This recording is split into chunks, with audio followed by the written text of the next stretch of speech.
ꯀꯧꯕꯅ ticket ꯑꯃ ꯂꯧꯕꯤꯔꯣ ꯏꯝꯐꯥꯜ ꯌꯧꯗꯣꯏꯅꯦꯕ ꯍꯣꯏ ꯌꯧꯅꯤ ꯏꯕꯦꯝꯃ ꯂꯥꯛꯑꯣꯍꯦ ꯀꯥꯎꯟꯇꯔ ꯆꯪꯁꯤꯜꯂꯣ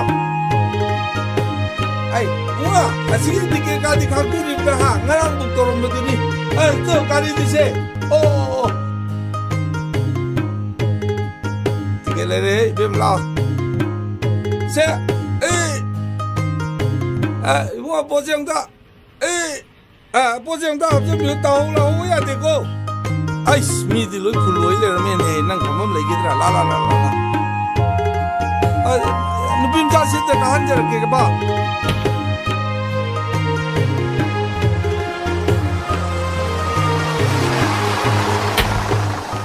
바바 저우기게 빨래 수입하다 해 하려고 소이등 안 됐을고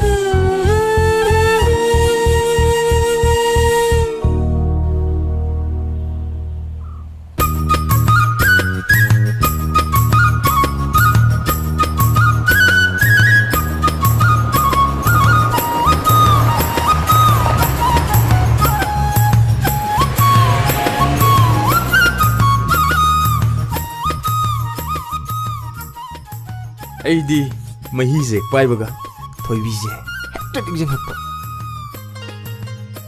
ꯔꯥꯝꯅꯒꯔꯒꯤ ꯊꯣꯏꯕꯤꯁꯦ ꯌꯥꯝ ꯐꯖꯖꯥꯠꯅꯤꯀꯣ ꯃꯥꯅ ꯅꯣꯡꯃ ꯃꯣꯏꯔꯥꯡꯊꯦꯝ ꯏꯕꯦꯆꯥꯒꯤ ꯂꯨꯍꯣꯡꯕꯒꯤ ꯀꯤꯔ ꯊꯣꯛꯂꯛꯄꯗꯨꯗꯤ ꯐꯖꯈ꯭ꯔꯖꯥꯠꯅꯤ ꯑꯗꯨꯛ ꯌꯥꯝꯅ ꯐꯖꯔꯕ ꯑꯗꯨꯛ ꯌꯥꯝꯅ ꯄꯥꯝꯖꯔꯗꯤ ꯅꯣꯏ ꯑꯍꯜ ꯂꯃꯟ ꯃꯧꯌꯦꯡ ꯊꯥꯔꯛꯑꯣꯗꯅ ꯃꯥꯒꯤ ꯇꯕꯥꯔꯕ ꯆꯤꯟꯕꯥꯟꯗꯨꯅ ꯋꯥꯟꯁ ꯑꯃꯨꯛꯇꯪ ꯋꯥꯟꯁ ꯇꯥꯀꯥꯎꯕ ꯑꯩ ꯅꯪꯕꯨ ꯅꯨꯡꯁꯤꯀ ꯍꯥꯏꯕꯗꯣ ꯑꯩꯒꯤ ꯅꯥꯀꯣꯡꯁꯤꯅ ꯑꯃꯨꯛꯇꯪ ꯇꯥꯈꯤꯅꯦꯕ ꯍꯤꯗꯥꯛ ꯂꯣꯏꯔꯕꯣ ꯂꯣꯏꯔꯦ ꯑꯗꯨ ꯀꯥꯟꯗꯦ ꯒꯥꯏꯁꯦꯝ ꯆꯠꯁꯤ ꯀꯅꯥꯏ ꯀꯥ ꯑꯗꯨꯒꯤ ꯃꯇꯥꯡ ꯅꯪ ꯈꯪꯄꯣꯠꯇꯦꯗ ꯅꯪ ꯀꯥꯗꯣ ꯍꯦꯛꯇ ꯑꯩꯈꯣꯏ ꯇꯣꯡ ꯂꯥꯛꯑꯦ ꯑꯗꯨꯒ ꯑꯌꯥ ꯒꯥꯏꯁꯦꯝꯁꯤꯅꯦ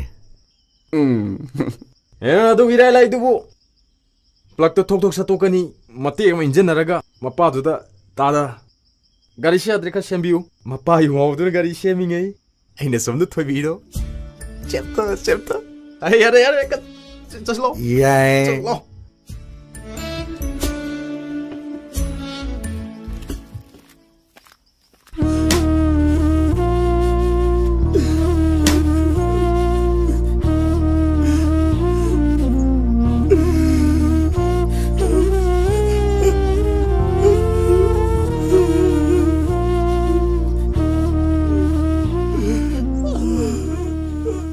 이봉아 양심 땅에 까부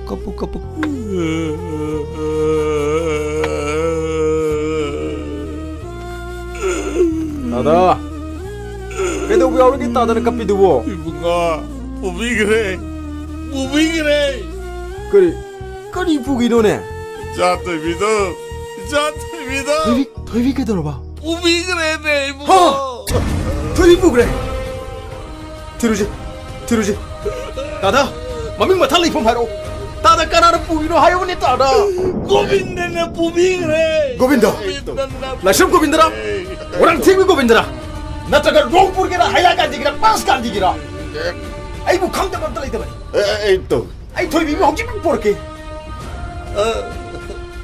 가오마 어쩌고래 이봉아 까나는 부기노네 따다 아이 뭐 고빈다서 아도 이제 까나노메 따다 마토이노게 까위드 칸게 아이 하이 시리네 가오마 미나 되네 이봉아 시리시리 고빈다지게 막 살고 한다니네 마이테이 레방 마니푸르다 마파이부 다도 마가 잣크레네 이봉아 자케다고 사이네 사이 토이비 마이테이 레방 마니푸르다 뭐 반크라고 해라 이봉아 mayum pan na nadi lai makata masaki mani nei bunga hera ai chale sabi da mayum pan gere kai na hera tinai yam nungai roi duri dai bunga yam khunda hai ba mayum pan mana taba lai ta mane mi chakri doi bunga ai di bibi ba yore adu iran kan mofam kamai thasalinu ne hoi bunga ai na di miron su lai jadam ni na ibim nang chakanu se da sum lai yo ibai me teng bang ai mangon da harim ne adu mana hai bu mani gi da lai gani mai te me ka su khara tamala gani ne hai ne Masih mesti liba ki wari ke liba yang pam betul nggak tahu ya masih salam dah itu kade mana liba gol liba kan dia masih hayang di mesti liba tu kan mayum thok pan gitu lah kalim ni ne hera mau keno tada soigir tada tu nuai dia nuai tada soigir tada madu to biam jete ko tada madu tadi to bilu hida tada mata bayar right mata bayar masih saya tada pada biar tada please ai chaluge siam ni dele tada ngateng lebih muko siam ni dele tuh tada idak log jor ki ko tada tompo noi to gidera adu yam bacha ro ko tada hida ang talok sulugi ngasi di kam to botamo engine mechanic su am to ude ngasi ga loider di akhoi gi thabuk mayam se loina phel oi batare tada hidak sida leijare ngasi sibu mekanism to udine ibunga ara padagi angang ngak tani ne losing matam naga oire si ngak tani ne ibunga ngasi di kam to botamo adu di ngasi su loider tam ne tamo loini da isanu pala ani huine tada gi chanu padumati gari sembada onthok na mari makhong sing ne semkhre bakta e takpire taseng na hairabada atai mechanic sing dilagi tada gi chanu pana onthok ne henkre tada an su ore workshop sin na chanu pada sinarodana aina nungsiri bani haidana workshop sida he puraga lakpa mana nungthang pana paiduna chawraklabani na hairi bani adubu thawoina hairurabasu mana kaya pamde yaningde mayani ai haige mana ibudi mayam bugum na khanbani ai phone toroga amukta kauge hello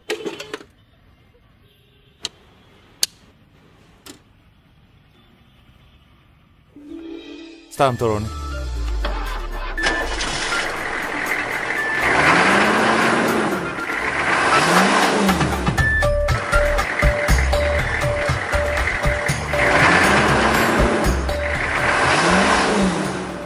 Siori noi tor ko akhoi gi se amukta loisan biram ba o pai ba gram ne ai lakilem ibung oi jong ta tawira mudna ai gyan yang thai master lora ga lerek ba panasi ra bana khoi yen ni se yerek ba nungdang ma khondora no khoi daning se amaslo de am ta tor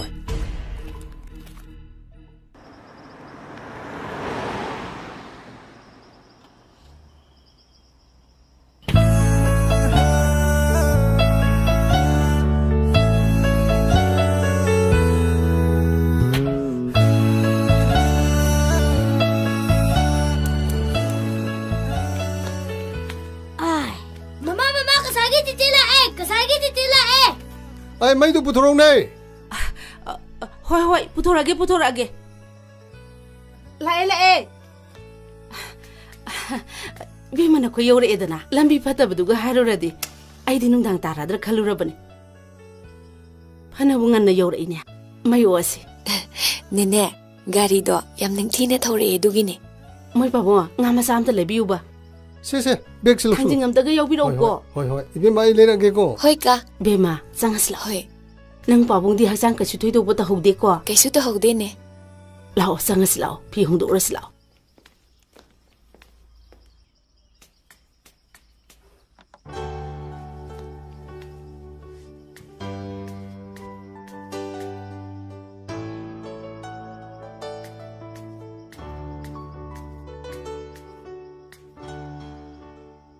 Haima, hauji phabu noi buloi sandribro. Khangde, akoi tamoje, ai thabak ne ni smaine tawe.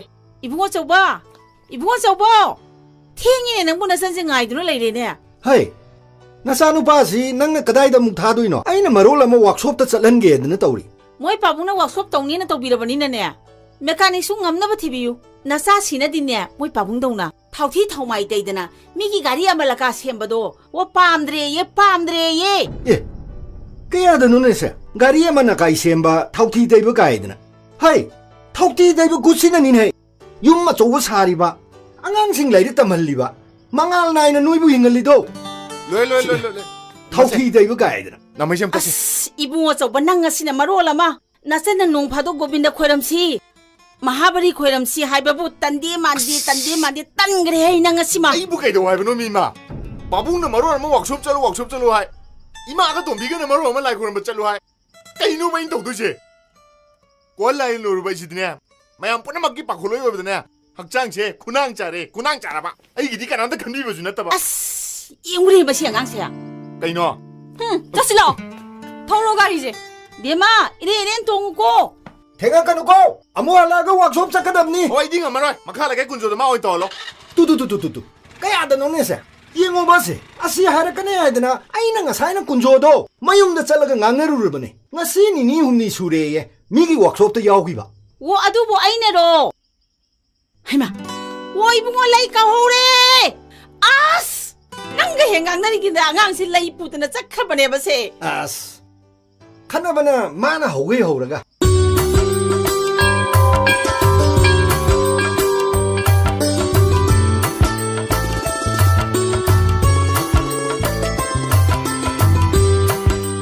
Siempre.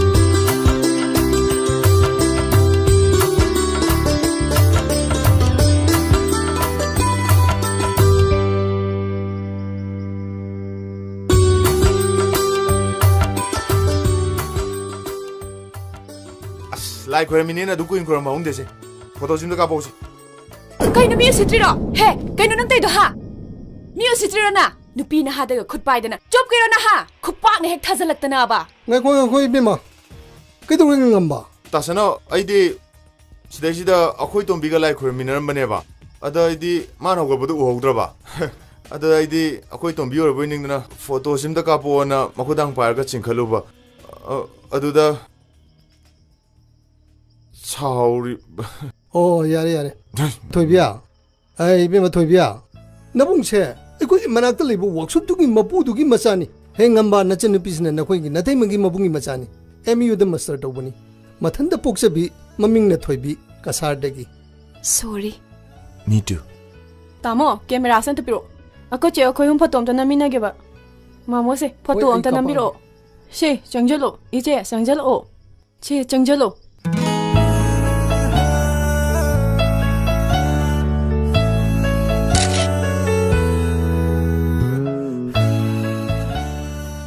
se tamo anam kapiro ichi khoni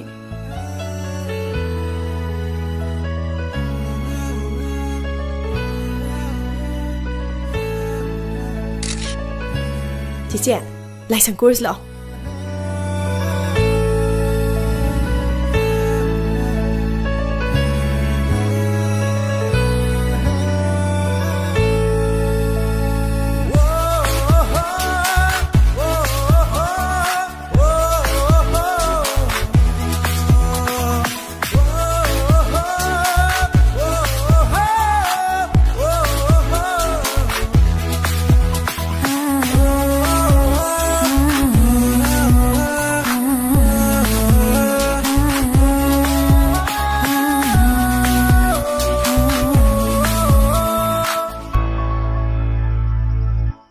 superstar do mongonda pitokhrashira yaine haima kanano karambano nupi masak phajaba uba yadaba lamai kaino minglu lan mai haise mani kaino nang phone do piro ai tauge piko saja piro phone do ko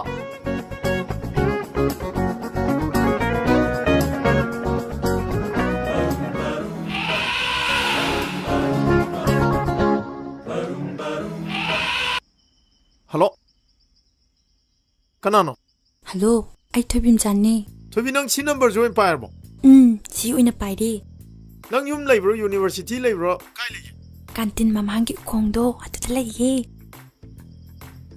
ꯅꯪ ꯀꯩ ꯃꯆꯨ dress ꯁꯦꯠꯂꯛꯀꯦ ꯑꯉꯧꯕ ꯃꯆꯨ ꯐꯨꯔꯤꯠꯀ sky blue ꯃꯆꯨ ꯐꯅꯦꯛꯀ ꯁꯦꯠꯂꯤ ꯅꯪꯒꯤ ꯗ꯭ꯔꯦꯁꯅꯦ ꯀꯩꯅꯣ ꯅꯪ ꯉꯥꯡꯒꯤꯗꯣ ꯂꯩꯔꯝꯃꯣ ꯑꯗꯨꯗꯤ ꯑꯩ ꯂꯥꯛꯑꯒꯦ ꯑꯩꯒꯤ ꯗ꯭ꯔꯦꯁꯅ ꯅꯪ ꯉꯥꯡꯒꯤꯗꯣ ꯄꯤꯔꯛꯑꯣ ꯐꯣꯟꯗꯣ ꯇꯧꯔꯤꯁꯤ ꯌꯦꯡꯉꯨꯅꯦ ꯍꯩꯃꯥ ꯇꯧꯔꯤꯁꯤ ꯌꯦꯡꯉꯣ ꯂꯥꯛꯑꯣ ꯊꯣꯏꯕꯤ ꯁꯤ ꯉꯥꯛꯇꯪ ꯐꯝꯃꯝꯃꯨꯀꯣ ꯑꯩꯈꯣꯏ ꯍꯨꯝ ꯑꯍꯤꯡꯕ ꯑꯃꯇ ꯂꯧꯔꯨꯒꯦ ꯂꯥꯛꯑꯣ ꯖꯁ ꯂꯥꯛꯑꯣ ꯑꯩꯈꯣꯏ ꯆꯠꯂꯨꯈꯤꯒꯦ ꯌꯥꯝ ꯊꯨꯅ ꯍꯟꯖꯔꯛꯎꯀꯣ ꯅꯠꯇ꯭ꯔꯗꯤ ꯑꯩ ꯆꯪꯉꯝꯃꯗꯝꯅꯦ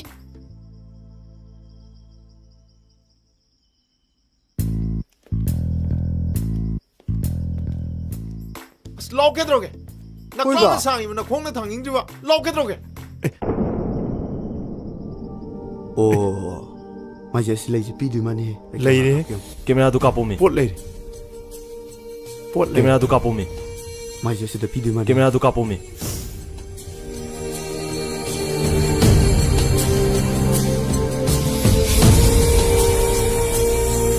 ꯀꯨꯝꯗꯔꯨ ꯇꯞꯅ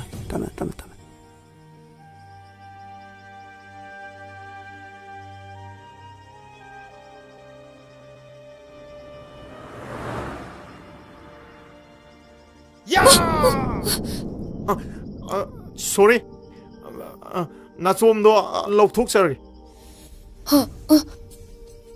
나좀지디 숨 내지르잖아 ꯁꯣꯔꯤ 그슈 가이드다 나좀기 마라이박시디 ꯑꯩꯅ ꯅꯤꯡꯕꯒ 나좀기 ꯂꯥꯏꯕꯛꯀ ꯇꯥꯏꯍꯣꯟꯅꯔꯝꯃꯦ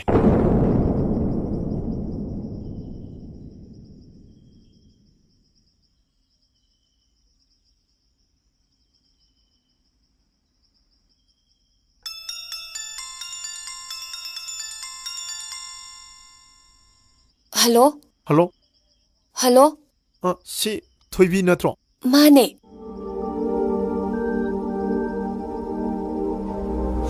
나이스.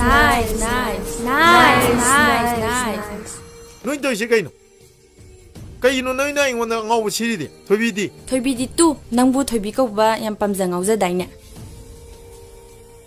아도이소 너희 까란 남 타이고 반대함 남 훌리고 마통나니 미 시베야 파기 동노 성나라카니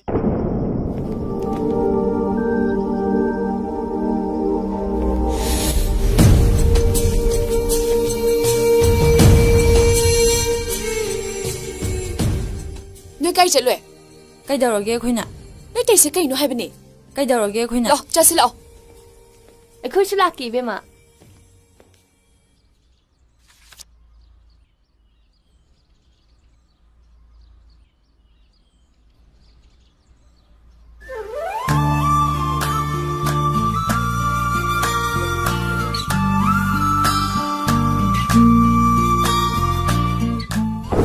Kaino nang tayo ha? Niyo si Trina. Nupi na ha tayo khutpai dana. Chop kayo na ha. Khupa ne hek thasila. Ngoi doi ning bro na. Hama. Cha bis na mi tu dro. ꯅꯪꯗꯤ ꯍꯨꯔꯥꯟꯂꯣꯟ ꯂꯥꯟꯗ ꯀꯩꯗꯧꯕꯩ ꯆꯪꯉꯛꯏꯅꯣ 이봉기 가라 짱구 permission 로 짱거드로. ꯂꯧ ꯇꯥꯕ 마시 ꯌꯥꯝ ꯆꯥꯎꯁꯜꯂꯦꯅꯦ. ꯍꯌꯦꯡ ꯑꯩꯅ ꯅꯪ ꯑꯗꯨꯃꯥꯏꯅ ꯇꯧꯔꯗꯤꯅꯦ ꯅꯪ ꯀꯥꯔꯒ ꯁꯨꯡꯆꯪ ꯆꯪꯕꯤꯔꯣꯏ. ꯁꯨꯡꯆꯪ ꯆꯪꯕꯤꯔꯣꯏ. ꯑꯩ ꯁꯤ ꯄꯨꯊꯣꯛꯀꯅꯦ. ꯅꯪ ꯄꯨꯊꯣꯛ ꯑꯩ ꯈꯪꯗꯦ. ꯍꯣꯏ.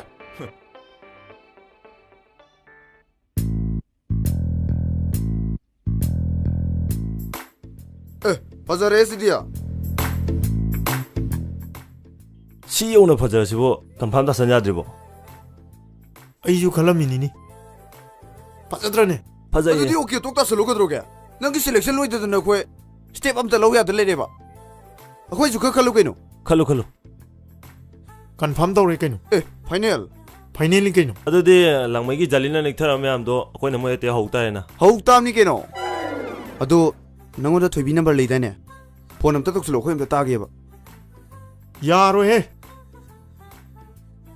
ꯁꯦꯡꯕ ꯅꯨꯡꯁꯤꯕ ꯍꯥꯏꯁꯤꯗꯤ ꯅꯤꯡꯉꯛꯄꯒ ꯐꯣꯡꯒꯗꯕ ꯅꯠꯇꯦꯅꯦ ꯃꯥꯒꯤ ꯊꯃꯣꯏ ꯈꯨꯗꯨꯝ ꯆꯟꯅꯕ ꯂꯦꯞꯇꯅ ꯂꯥꯂꯣꯡ ꯆꯠꯊꯒꯗꯕꯅꯤ ꯃꯤꯠꯀ ꯃꯤꯆꯥꯟꯅꯅ ꯃꯤꯅꯣꯛꯀ ꯊꯦꯡꯒꯥꯏꯅꯅ ꯊꯃꯣꯏ ꯊꯃꯣꯏ ꯐꯥꯎꯅꯕ ꯃꯤꯀꯨꯞ ꯑꯃ ꯂꯥꯛꯈꯤꯅꯤ ꯃꯇꯝꯗꯨꯗ ꯐꯣꯡꯒꯗꯕꯅꯤ ꯍꯟꯗꯛꯀꯤꯁꯤꯗꯤ ꯁ꯭ꯇꯦꯞ ꯈꯨꯂꯣ ꯑꯃ ꯇꯧꯗ꯭ꯔꯣ ꯑꯗꯨꯗꯤ ꯅꯪꯒꯤꯁꯤꯗꯤ ꯊꯦꯡꯒꯨ ꯂꯝꯖꯦꯟꯅꯤꯅꯦ ꯋꯤꯟꯅꯔꯗꯗꯤ ꯑꯣꯏꯌꯨꯀꯣ ꯁꯤꯝꯗꯤ ꯅꯥꯟꯊꯣꯛꯍꯜꯂꯔꯣꯏ ꯍꯤꯁ ꯍꯧꯔꯦ ꯅꯨꯄꯥꯁꯦ ꯋꯥ ꯌꯦꯡꯕꯒꯤ ꯄꯦꯅꯥꯏꯗ꯭ꯔꯕ ꯁꯛꯇꯝꯁꯤꯅ ꯋꯥ ꯑꯩꯕꯨ ꯄꯣꯊꯥꯕ ꯉꯝꯍꯟꯗ꯭ꯔꯤ ꯋꯥ ꯌꯥꯏꯍꯦ ꯅꯪꯁꯨ ꯌꯥꯅꯤ ꯄꯥꯕꯨꯡ ꯁꯦꯡꯉꯨꯔꯅꯨ ꯑꯩ ꯍꯣꯔꯦꯟ ꯍꯜꯂꯛꯄꯗ ꯆꯥꯝꯃꯛꯑꯒꯦꯕ ꯍꯩ ꯌꯥꯔꯣꯏ ꯑꯩ ꯋꯥꯛꯁꯣꯞ ꯆꯠꯀꯗꯣꯏꯅꯤ ꯋꯥꯛꯁꯣꯞꯇ ꯃꯤꯒꯤ ꯒꯥꯔꯤ ꯄꯤꯒꯗꯕ ꯌꯥꯝ ꯂꯩꯍꯧꯔꯤꯖꯥꯅꯤꯀꯣ ꯑꯣ ꯋꯥꯛꯁꯣꯞꯇꯣ ꯑꯩ ꯑꯣꯏꯅ ꯆꯠꯂꯨꯔꯒꯦꯕ ꯏꯃꯥꯗ ꯂꯣꯏ ꯍꯥꯏꯔꯝꯃꯕꯅꯤ ꯀꯔꯤ ꯅꯃꯥꯗ ꯍꯥꯏꯔꯝꯃꯦꯕ ꯏꯃꯥꯗ ꯂꯣꯏ ꯍꯥꯏꯔꯝꯃꯕꯅꯤ ꯍꯩ ꯅꯃꯥꯗ ꯀꯔꯤ ꯍꯥꯏꯔꯝꯃꯤꯅꯣꯕ ꯆꯪ ꯉꯪꯉꯨꯔꯣ ꯀꯩꯗꯧꯔꯒꯦ ꯃꯈꯣꯡ ꯅꯥꯏꯗꯤ ꯍꯥꯏ ꯄꯣꯊꯥ ꯂꯩꯒꯦꯗꯤ ꯍꯥꯏꯗꯤ ꯀꯩ ꯀꯥꯟꯗꯕꯗꯕ ꯀꯔꯤꯅꯣ ꯃꯁꯤ ꯑꯉꯥꯡꯁꯤꯅ ꯇꯧꯔꯤꯁꯤꯕꯣ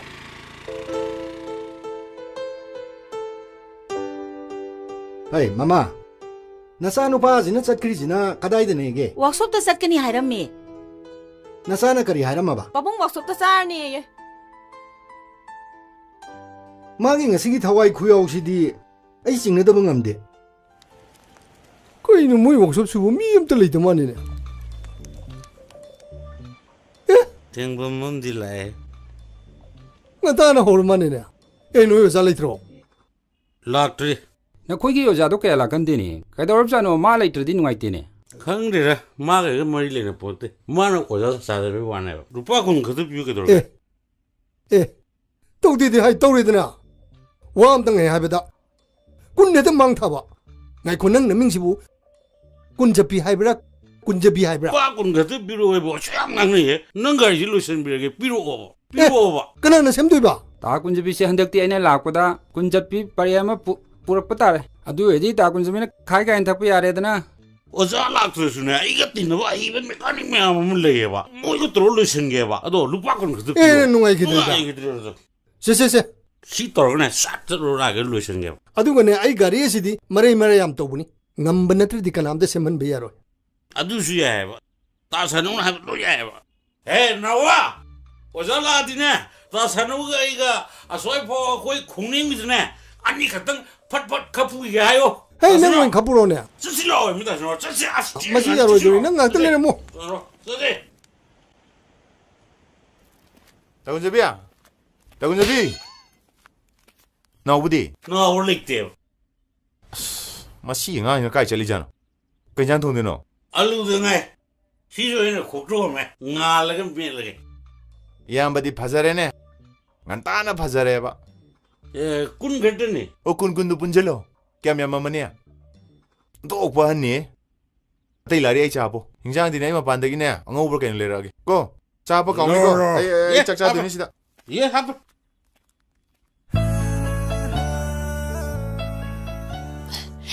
ꯀꯅꯥ ꯉꯥꯏꯔꯝꯃꯤꯅꯣ ꯅꯪ ꯉꯥꯏꯔꯝꯃꯤꯅꯦ ꯀꯩꯒꯤꯅꯣ ꯅꯍꯥꯟꯒꯤ ꯐꯣꯇꯣꯗꯣ ꯁꯤ ꯄꯤꯒꯦꯅ ꯇꯧꯕ ꯁꯦ ꯊꯦꯡꯛ ꯌꯨ ꯀꯩ ꯆꯠꯇꯣꯏꯅꯣ MU ꯕꯨꯛ ꯆꯠꯀꯦ ꯇꯧꯕꯅꯦ ꯀꯩꯗ ꯆꯠꯇꯣꯏꯕ ꯑꯣꯇꯣꯗ ꯑꯩꯗꯤ ꯃꯤꯒꯤ ꯒꯥꯔꯤ ꯂꯧꯊꯣꯛꯈꯤꯒꯦ ꯌꯥꯔꯅꯤꯌꯦ ꯑꯗꯨꯒꯤꯁꯨ ꯃꯇꯝ ꯂꯥꯛꯈꯤꯅꯤꯌꯦ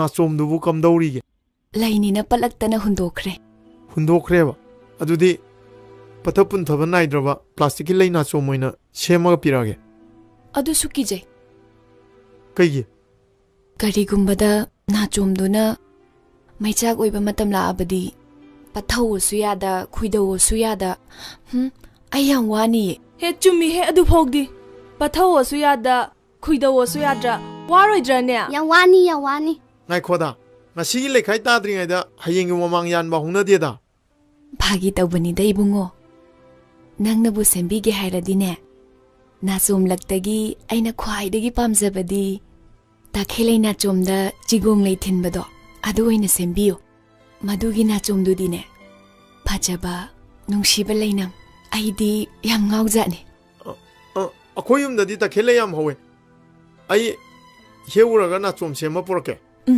ꯌꯥꯏꯌꯦ ꯑꯩꯈꯣꯏꯁꯨ ꯇꯈꯦꯜꯂꯩ ꯅꯥꯆꯣꯝ ꯁꯦꯝꯕꯤꯅꯕ ꯃꯤ ꯊꯤ ꯇꯥꯔꯦꯗꯅ ꯊꯣꯏꯕꯤꯆꯥ ꯅꯪꯒꯤꯗꯤ ꯕꯣꯏ ꯑꯣꯏꯗ ꯌꯥꯝ ꯍꯧꯕꯅꯦ आई क्लास संगमगे मसी नुपासी मा पक्तबन लोइरे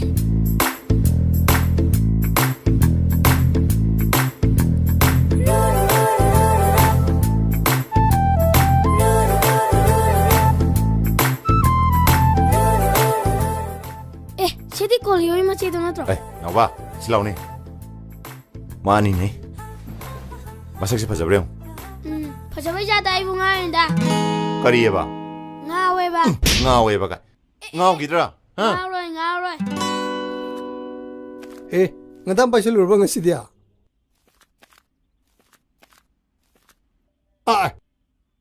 Hey, kunjabi. Karigino nang na ay gari si ato pada pahengan no harga pahili si karigino. Mine pahengan no harga no ina thopa matawi. Siya. Nang na ato pada semal lega. Ngamana semani haisi lega. Aingo dagi lupa kun thuangi sini ne. Hey, semi si kana no promo kong thoro. Chalo. Ay gari si na koi meyang itam hamdu ngai re. Chalo, mine pahengan no harga phao. No ina thopa matawi. Seran turan tawradana. Muyang itam hamdu ngai re na. Simis di ngamani na kaino. Kanaw ni ubulibage. Ha. Asim ngambra na. Mani na kaino. Hazadraga kun thanase. Putro.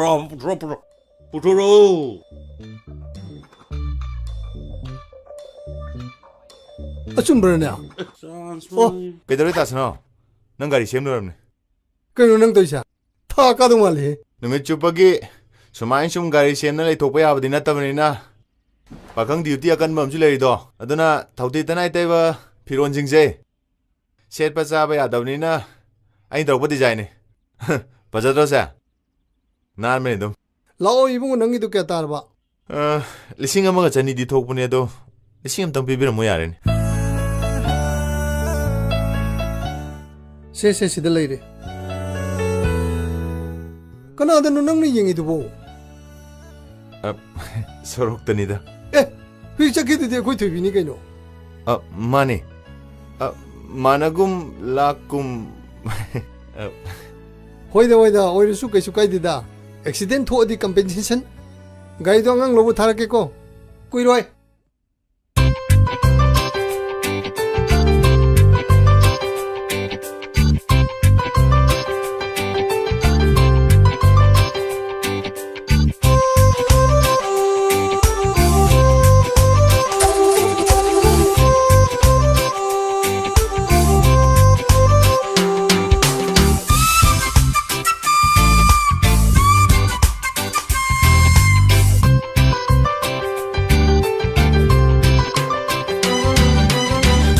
Fajaba mai thong sibu aigi oidana kanagi oigani Asuk fajaba mai thong sibu aigi oidana kanagi oigani Ashung ning TV mahak sibu aigi oidana kanagi oigani Ashung ning TV mahak sibu aigi oidana kanagi oigani Aina nupi koidriba mabungai ramba oibata Aina tamui letriba mabungai ramba oibata Aina nupi koidriba mabungai ramba oibata Aina tamui letriba mabungai ramba oibata Asuk fajaba mai thong sibu aigi oidana kanagi oigani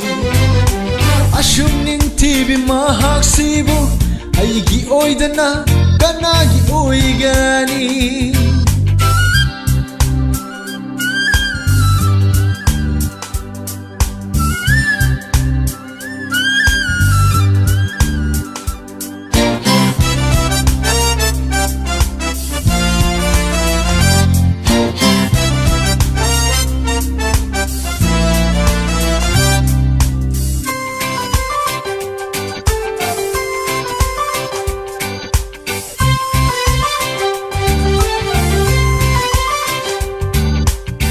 Manamigi oikraba hingluba kanadre mapokse Manamigi oikraba Sikivana fare mapokse Manamigi oi kraba Hinluba kanare mapokse Manamigi oi krava Sikivana fare mapokse Pamjaba mabu phangnaba Sena jage numit khuding Koiraba mabu phangnaba Sena jage numit khuding Asuk fajaba mai thong sibu Aigi oidana kanagi oigani Ashum nintibi mahak sibu Aigi oidana kanagi oigani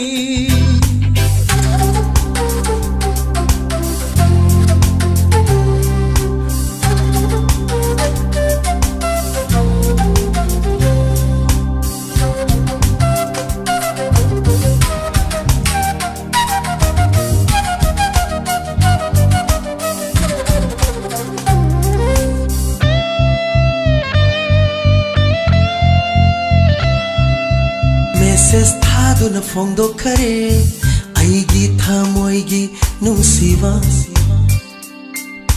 Call tauduna haikare aina nangbu nungsi Message thaduna phongdokhare aigi thamoigi nungsiba Call tauduna haikare aina nangbu nungsi Pamjaba pau khumdi phangle haurani nungsiwari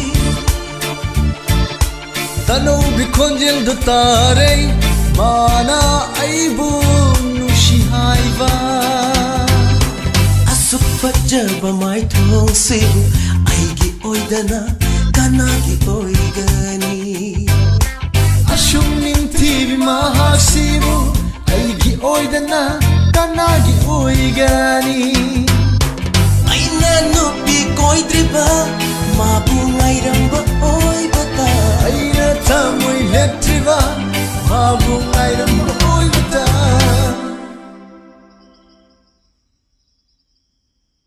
Ngai khoi ne thoibi nangna nupani koinari dubu wa thongnaru jo ꯑꯩꯈꯣꯏꯗꯤꯅꯦ busy ꯉꯥꯏꯍꯥꯛ ꯂꯩꯕꯗ ꯋꯥꯖꯥꯎ ꯍꯦꯛꯇ ꯊꯣꯛꯏꯕ ꯅꯄꯪꯗꯤ ꯄꯪꯖꯔꯒ ꯁꯤꯝꯗꯣ 2-3 ꯄꯥꯏꯌꯣ number ꯇꯣꯉꯥꯟ ꯄꯤꯌꯣ ꯑꯩꯅ ꯅꯨꯡꯁꯤꯅꯔꯤꯁꯤꯗꯤꯅꯦ ꯑꯦꯌꯔꯁꯦꯜꯗ ꯑꯃ ꯕꯣꯗꯥꯗ ꯑꯃ ꯑꯩꯈꯣꯏꯗ ꯄꯤꯔꯤꯕ ꯅꯝꯕꯔꯁꯤꯅ ꯀꯔꯝꯕ ꯑꯦꯌꯔꯁꯦꯜꯗꯨꯅꯤ ꯀꯩꯅꯣ ꯑꯗꯨꯗꯤ ꯊꯣꯏꯕꯤ ꯑꯩꯈꯣꯏ ꯃꯌꯥꯝꯒ ꯋꯥꯔꯤ ꯁꯥꯟꯅꯩꯀꯥꯟꯗ ꯋꯦꯇꯤꯡ ꯂꯩ ꯀꯥꯏꯅ ꯁꯥꯎꯔꯛꯄꯗꯤ ꯌꯥꯎꯗ꯭ꯔꯣ ꯑꯁ ꯌꯥꯎꯗꯦꯗ ꯃꯔꯛꯇ ꯍꯣꯜ ꯇꯧꯕꯗꯣ ꯏꯃꯥꯟꯅꯕꯤꯒ ꯋꯥꯔꯤ ꯁꯥꯟꯅꯔꯤꯅꯦꯅ ꯍꯥꯏꯖꯤꯜꯂꯤꯅꯤ ꯃꯥꯅ ꯊꯥꯖꯗ꯭ꯔꯒꯅ ꯀꯟꯐꯔꯦꯟꯁ ꯄꯤꯔꯛꯎꯔꯣ ꯍꯥꯏꯔꯅꯤ ꯑꯗꯩꯗꯤ ꯃꯥ ꯑꯗꯨꯝ ꯊꯝꯒ꯭ꯔꯅꯤ ꯆꯨꯝꯃꯤꯗ ꯑꯩꯈꯣꯏꯒꯤ ꯀꯣꯛꯀ ꯕꯦꯡꯒꯣꯂꯤ ꯀꯣꯛꯀꯗꯤ ꯀꯗꯥꯏꯗꯩ ꯃꯥꯟꯅꯔꯅꯤ ꯅꯪꯗꯤ ꯕꯦꯡꯒꯣꯂꯤ ꯃꯔꯛꯇ ꯆꯥꯎꯔꯛꯄꯅꯤꯅ ꯕꯦꯡꯒꯣꯂꯤ ꯀꯣꯛ ꯂꯧꯔꯦꯕ Ladies and ladies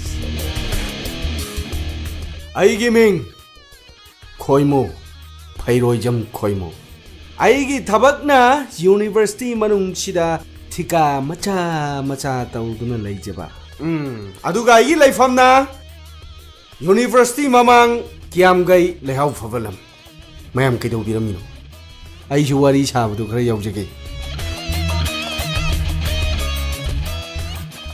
Simdi fajaine ai super kariming kauge san samdi yengja hodana Koyu kara di five ni da. Hey, pakpong di pong ano hey. Like kwok tagi pak thadat laga lahi tang chupok pangamba. Koi mo ni ne koi mo. Kana ni na. Kaino nang nangangido. Nangangido kanada no. Kaino nang nangangido. Nangangido kanada no. Chongga kari dong na bige. Nangangido kanada no. 시 비두지 ям 끼잉이네. 시 비두지? 아니 마상 문나 그런 거잖니. 시 보이스 호스텔 돌리네. 누피 인강을 가는 동. 나마이도 가이니. 너 됐어. 마탕 대간 또 불러. Get one more alone coming. 뭐지 돌로로. Get one more alone. 통상. Get one more alone.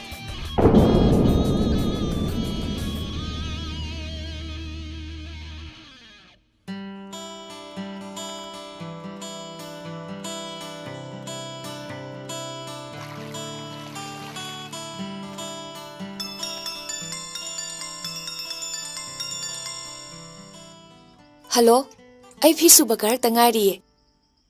Ngale toro ko. Ai ngale toragi ko. Hai, sak sagi di hydra nang sana lady si kay gino. Sana lady si kay gino. Sak sagi di hydra ga. Masingang si di. Ngay ko ini wahagi. Kay wano ine. Nang handang maragse, irayam kang kala iko. Phone na amani paisalaga. Khongang kholamba ni mafam khangde. Piju pisamba ni khangde. Thaba kauba leite. Ahing na mi chupa kangan manungda murum choli bedubo. Nang mama na tagra dine nang afaba oiroi ko. Cici nang jupang he. Telepon tawag mo ta message ko thawe adro. Hai, masingang si mai pae saradana. Nene, aina numidang da wari sanaidudi imanabisinga sanabane. Nangi pakumdo natiye inena pamibadi. Matam sigi sanabisu ine khangi. Adubu inena hainingi badi. Sexual waibane. Nangonda ngangakpa haibase. Aisu sukadoribane. Hoine, ai taworoige. Pare pare. Chango chango.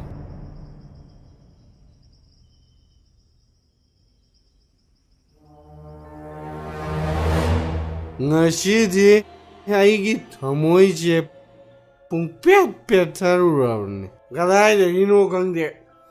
Bidu maga hek thengnarudana.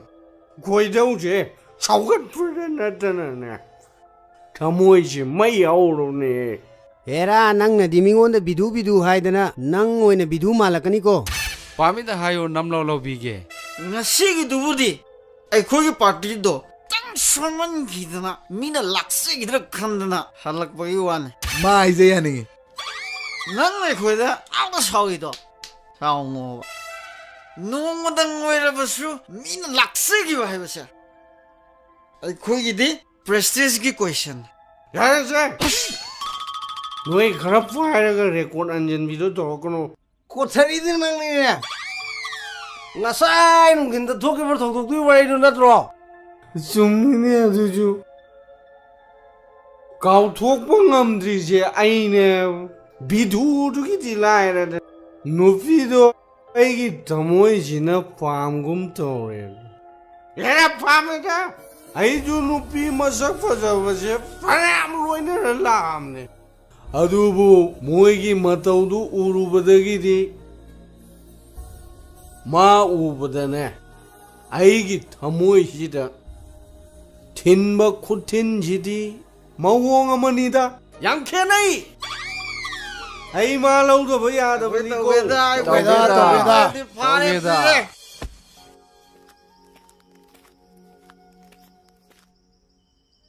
Hey, Joba, nang kadai se toino? Workshop sa ke pabo. Workshop sa kanya ba? Hey, ngasi no mai jingni na kaino. Khangi ke droge pabo. Hey, kanai gari lu sin da yorge ne. Pabung gari gi nate da. Ta sanau do chak chara am pije ke haiba. Adugi ne. Oh, chak chana ge ba. Hey, workshop ta ka sane yu nei den di tong ko. Mi le kai no nung siroi ko. Tauroi da pabo. Mai khone. Kaino pabo. Hogji ano bu gari mayam ma thori isigi servicing center ma hangna ba nang bu company ma da training chalu ge habro. Ai di chat batalli da pabo. Kananom thauda. Masi ngang ji hauna bi haida haijilu di tawra adan. Pabo nei bu nangi workshop poli natro. Pon me bon ba dum polo haibe wani kaino. Hey, mi gi masana oi gi doi saru isana oi hubna phai haibe gi wani ne. Du yorga de mo ero. Kananom thabiro. Ai di sana sar. Kok sam lai. Mit pa na. Chil til khâu. Mit pa na chin tin khâu.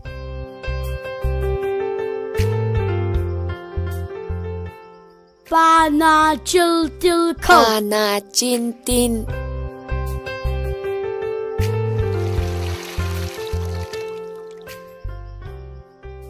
Ai, masih ang siu ni.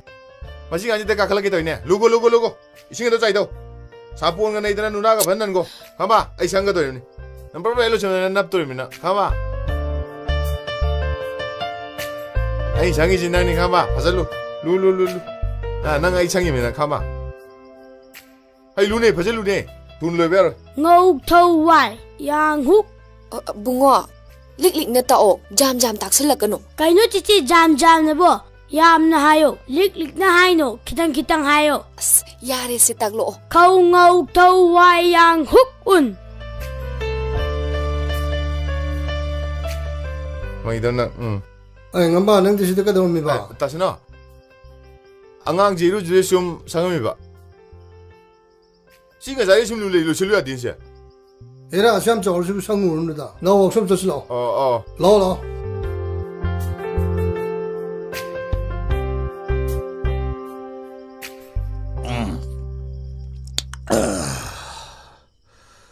Kau nang hai si, aigi isan bisi nang onda piro sini ne. Mani tada. Adu di macam dah hero. Hey, ida kayu ne. Yai, piwe yai. Adu semua siang na hai radabu. Adu si matakta naranjule. Lari susu maya wera bahiri. Ha. Aiga thangmin jamin na bada su jinja gaira pulle sida piduna kana da pidunu pire ngani aigra hey ta de hidam kan su ne hay belep kan ne le kan ne ajelu ne nang de ta da sim ya dong di aro di nang na angonra kari kawam tre kubo Nuai, mai sini dia mang rồi. Ai, isan video nak kerja kai fula. Oh, tak ada laksir ye. Ai, yare. Ai, agulu. Yare. Ai, tak car pubi gobi tu nuko. Ai, car puadi sound ye ina wanda. Oh, tak ada laksir ye. Hai ma. Hai, salam bo. Nang kai dong ai lai. Ada ingarang lakon. Ngarang. Ada nanggai di udena. Account ada le hore. Hayang silongi trip amga chal khuige. Yenam ga bori gani se na chanu pina preponi. Chan pina preponi aba. Eh. Salam ba. Si chanu pina preponi aba. Saga sabis da maru singang selamal.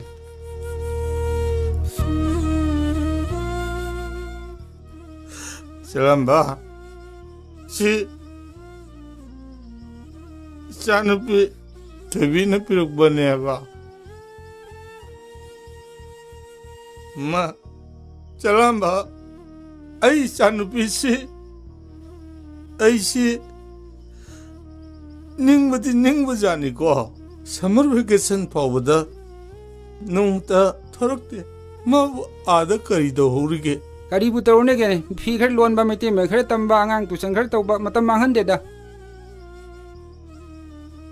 Phai Isagi punsi Nungaya phabo oirasan Hey kawa mase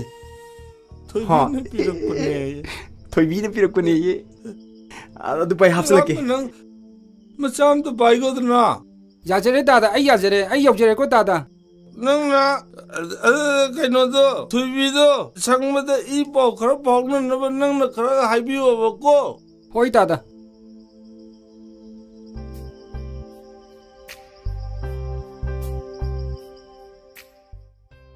Kaino tuk mun yengi dubo Unaringa sidana imit pene yang utoy ba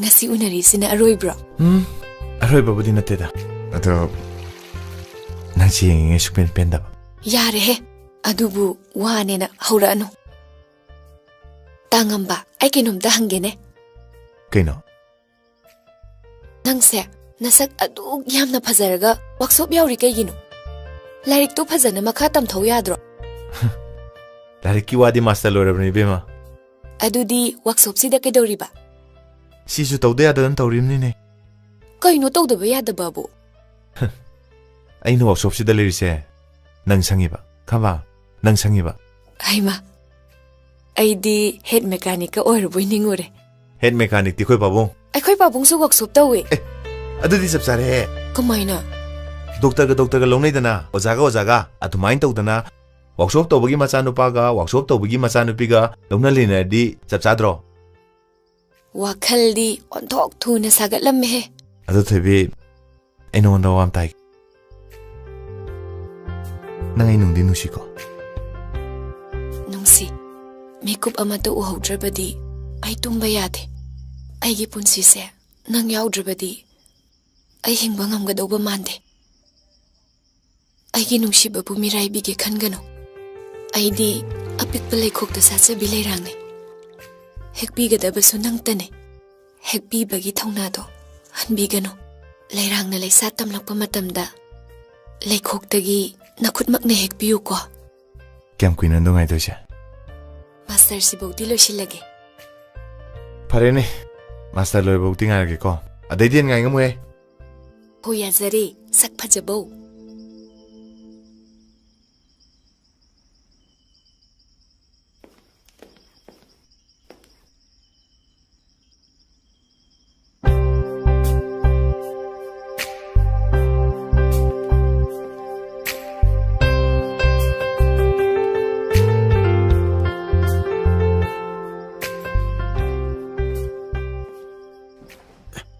Kay lang no mukha mi doon.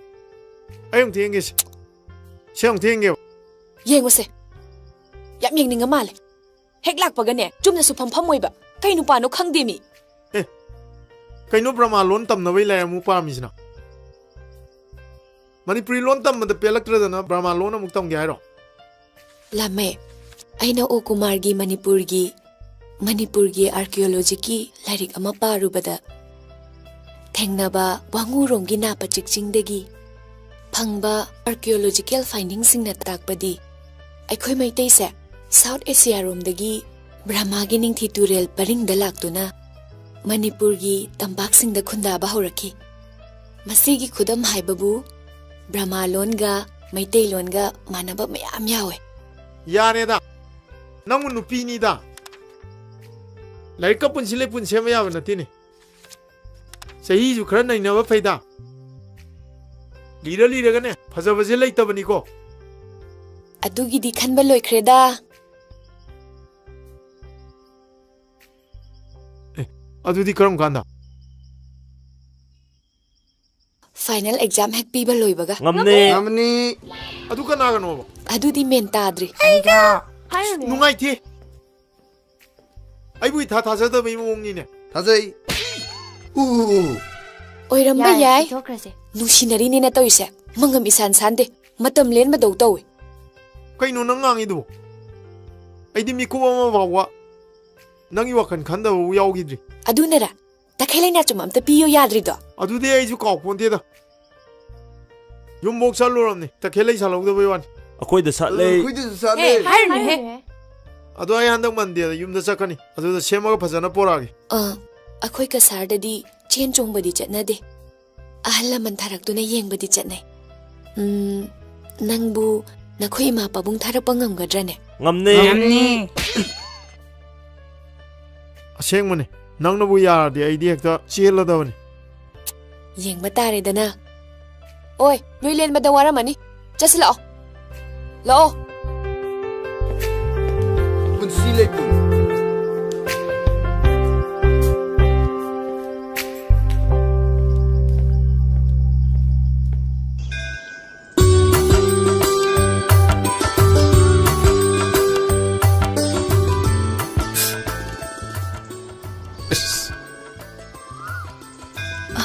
Kaidauragi nung machin tumada nelura male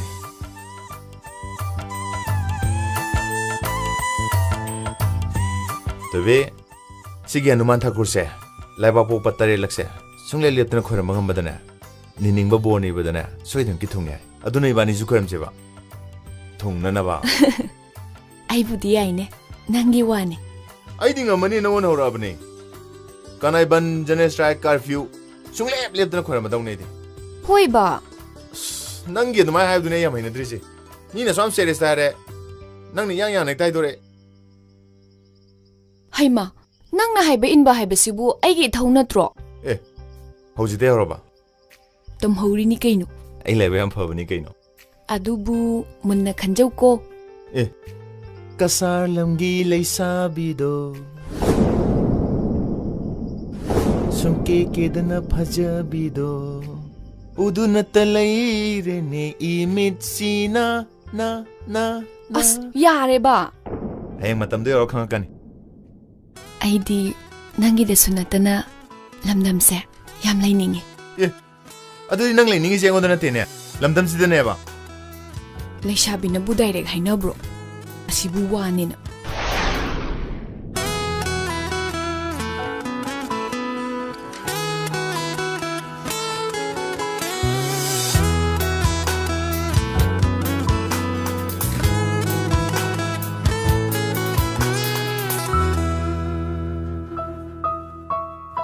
누시기 이빠때 이락나를 와카세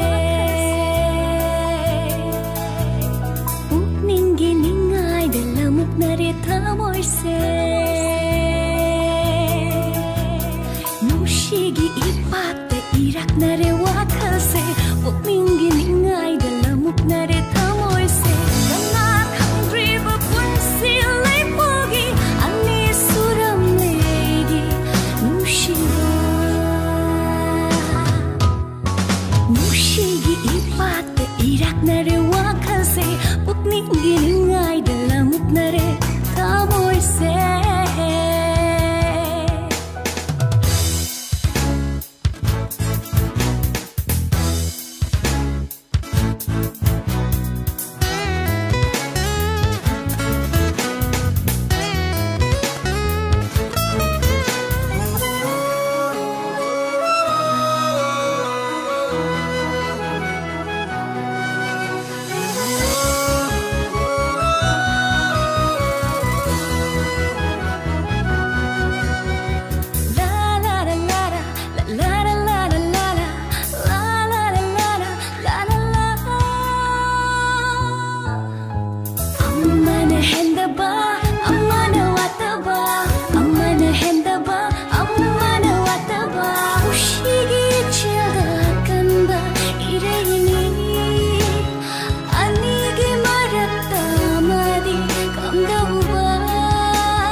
Nushigi ipatte irak nare wakase Pukning giningay dalamut nare tamoy se Kana kandreba punsilay pugi Ani surang legi Nushiba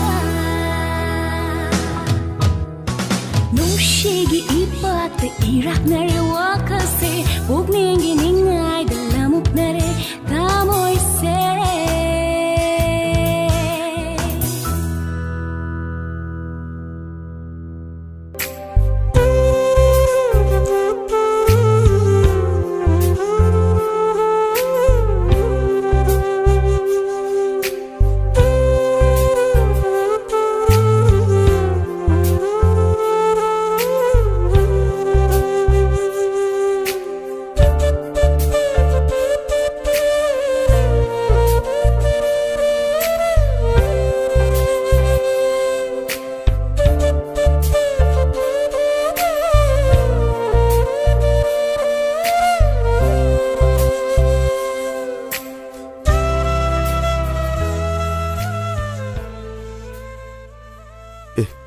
ꯀꯩꯗꯧꯔꯦ ꯇꯈꯦꯜꯂꯩꯅ ꯁꯣꯝꯗꯣꯝ ꯄꯥꯏꯔ ꯎꯡꯉ ꯂꯩꯔꯗꯤ ꯀꯩꯗꯧꯔꯖꯥꯠꯅꯣꯅꯦ ꯃꯤꯅ ꯉꯥꯡꯕ ꯇꯥꯗꯦ ꯉꯥꯎꯗ꯭ꯔꯣꯖꯥꯠꯂꯅꯤ ꯀꯩꯅꯣ ꯅ ꯁꯣꯝꯁꯦ ꯍꯟꯗꯛꯇꯤ ꯕꯣꯛꯁ ꯇꯥꯕ ꯄꯤꯗꯣꯏꯔꯣ ꯃꯃꯥꯡꯒꯤ ꯑꯗꯨꯃꯥꯏꯅ ꯃꯅꯥꯗ ꯑꯗꯨꯝ ꯆꯤꯖꯟꯁꯤ ꯀꯩꯗꯧꯔꯒꯦ ꯀꯣꯡꯅ ꯀꯣꯛ ꯁꯥꯏꯉꯩꯁꯤꯗ ꯉꯥꯡꯉꯤ ꯊꯣꯏꯕꯤꯅ ꯀꯩ ꯍꯥꯏꯔꯛꯑꯒꯦ ꯀꯩꯁꯨ ꯍꯥꯏꯔꯛꯇꯦ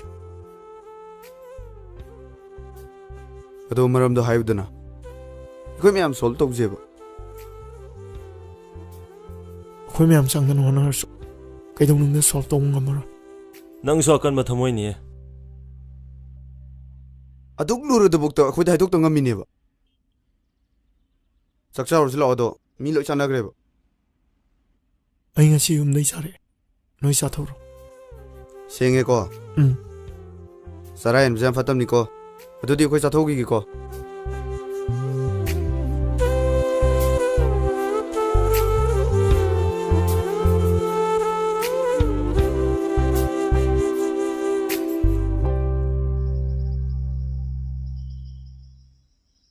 ꯊꯣꯏꯕꯤ ꯉꯁꯤꯗꯤ ꯅꯣꯏ ꯍꯦꯔꯣꯗꯣ ꯌꯥꯝ ꯊꯦꯡꯉꯤꯗ ꯇꯨ ꯑꯗ ꯂꯥꯛꯏꯁꯤꯅꯤ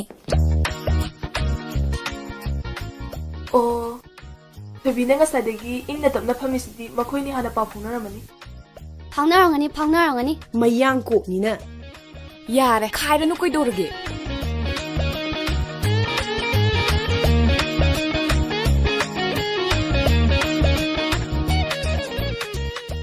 ꯊꯣꯏꯕꯤ ꯀꯌꯥꯝ ꯀꯨꯏꯔꯒꯦ ꯀꯨꯏꯗ꯭ꯔꯤꯌꯦ ꯆꯥꯛ ꯆꯥꯔꯕꯣ ꯑꯥꯎ ꯆꯥꯔꯛꯑꯦ ꯀꯩ ꯏꯟꯖꯥꯡ ꯁꯧꯒ꯭ꯔꯤ ꯊꯣꯡꯕ ꯆꯥꯔꯛꯑꯦ ꯊꯣꯏꯕꯤ ꯑꯩꯗꯤ ꯉꯁꯤ ꯆꯥꯛꯁꯦ ꯄꯨꯛ ꯊꯟꯅ ꯆꯥꯁꯤꯜꯂꯛꯇꯅ ꯄꯨꯛ ꯌꯥꯝ ꯅꯨꯡꯉꯥꯏꯇꯦ ꯑꯗꯣ ꯊꯣꯏꯕꯤ ꯃꯆꯥ ꯅꯪ ꯐꯦꯟ ꯇꯥꯔꯒ ꯑꯝꯇ ꯂꯩꯌꯨꯗꯅ ꯏꯁ ꯅꯣꯏꯅ ꯂꯩꯒꯦꯗꯤ ꯍꯥꯏꯗꯗꯅ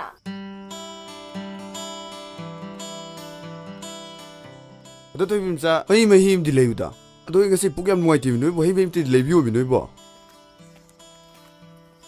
ꯅꯣꯏꯅ ꯂꯩꯒꯦꯗꯤ ꯍꯥꯏꯗꯗꯅ ꯐꯥꯟꯇꯥ ꯑꯃ ꯂꯩꯌꯨ ꯀꯥꯏꯅ ꯍꯛꯆꯥꯡ ꯉꯝꯗ꯭ꯔꯕꯣ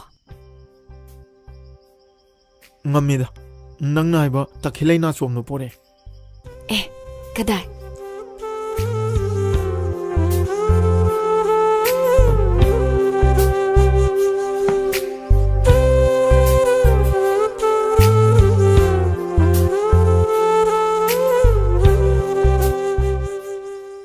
ꯋꯥꯎ ꯁꯤꯗꯤ ꯌꯥꯝ ꯐꯖꯩꯌꯦ ꯁꯤꯃꯛꯅꯤ ꯑꯩꯅ ꯄꯥꯝꯖꯔꯤꯁꯤꯁꯨ ꯏꯃꯥꯅ ꯁꯦꯝꯃꯛꯄꯅꯤ ꯊꯦꯡꯛ ꯌꯨ ꯏꯃꯥꯒꯤ ꯂꯃꯟꯁꯨ ꯇꯣꯟꯁꯤꯜꯂꯕꯅꯤ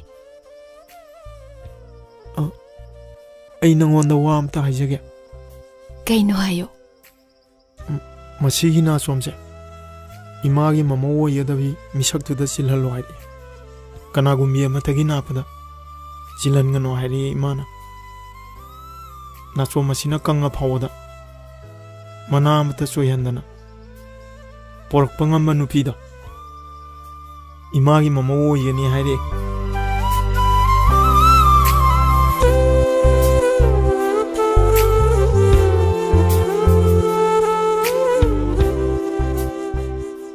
ꯃꯗꯨ ꯉꯝꯕ ꯑꯣꯏꯖꯒꯦ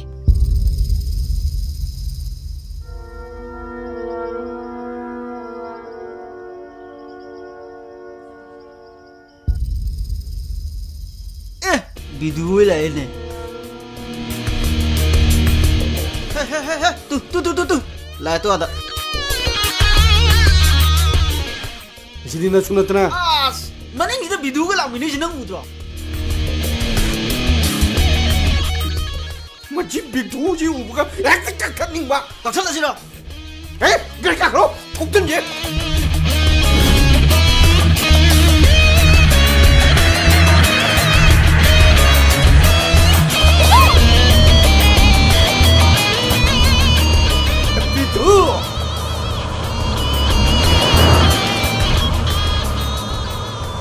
Mana Rono lao, just lao. Hey, mama yang selalu. Takkan aku ke? Hey!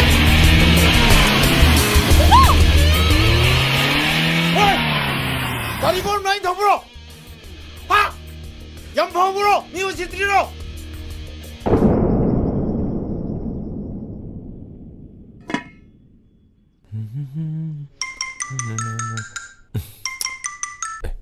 Hello ꯊꯣꯏꯕꯤ ꯍꯥ ꯀꯥꯏꯗ ꯑꯩ ꯂꯩ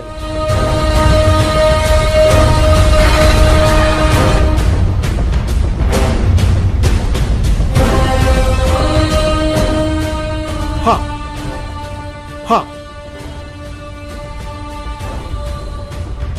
ꯑꯩ ꯂꯥꯛꯀꯦ ꯂꯩ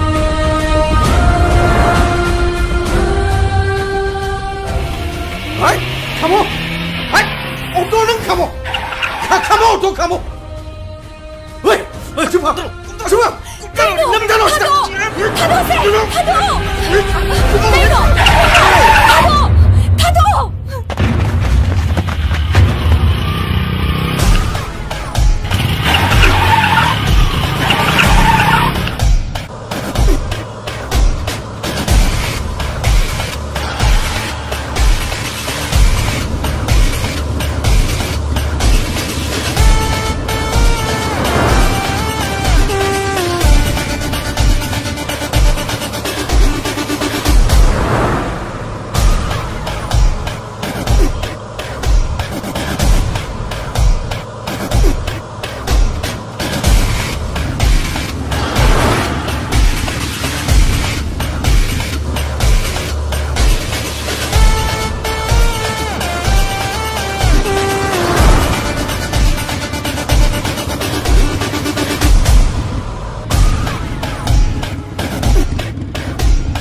타브로 타브로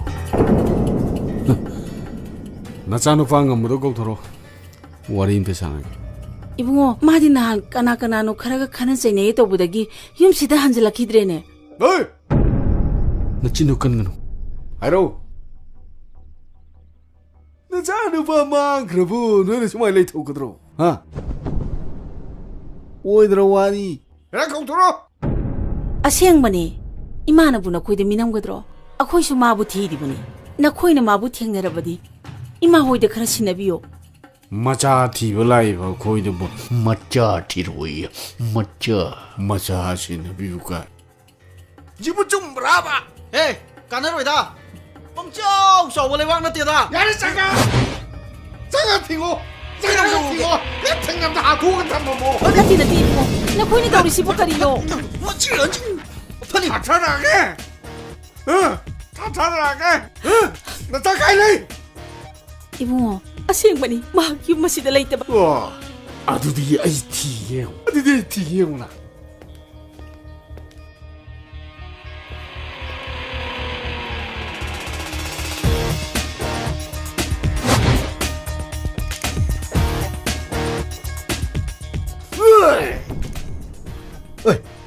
ꯀꯅꯥꯅꯣ ꯏꯕꯨꯡꯉꯣ ꯍꯣꯏ ꯅꯆꯥꯅꯨꯄꯥ ꯉꯝꯕ ꯀꯥꯏ ꯂꯩ ꯅꯆꯤꯟ ꯊꯤꯔꯤꯕ ꯀꯥꯏꯗꯨꯔꯣ ꯏꯕꯨꯡꯉꯣ ꯃꯥꯗꯤ ꯌꯨꯝꯗ ꯍꯜꯂꯛꯈꯤꯗꯕ ꯀꯨꯏꯔꯦꯅꯦ ꯑꯁ ꯆꯤꯟꯁꯤ ꯆꯞ ꯃꯥꯟꯅꯅ ꯐꯖꯅ ꯊꯤꯔꯦꯅ ꯃꯤꯀꯞ ꯃꯤꯔꯥꯎꯈꯣꯟ ꯇꯥꯅꯤꯡꯉꯦ ꯁꯤꯅꯤꯅꯦ ꯅꯆꯥꯅꯨꯄꯥꯗꯣ ꯃꯣꯛꯇꯒꯤ ꯂꯧꯔꯨꯅꯕ ꯒꯥꯔꯤ ꯁꯦꯝ ꯁꯥꯔꯒ ꯊꯧꯔꯥꯡ ꯇꯧꯔꯣ ꯄꯨꯡ ꯖꯥꯟ ꯃꯥꯡꯒꯪ ꯃꯥꯡꯖꯧꯅꯅ ꯊꯧꯔꯥꯡ ꯇꯧꯔꯣ ꯃꯥꯏꯂꯦꯖ ꯒꯣ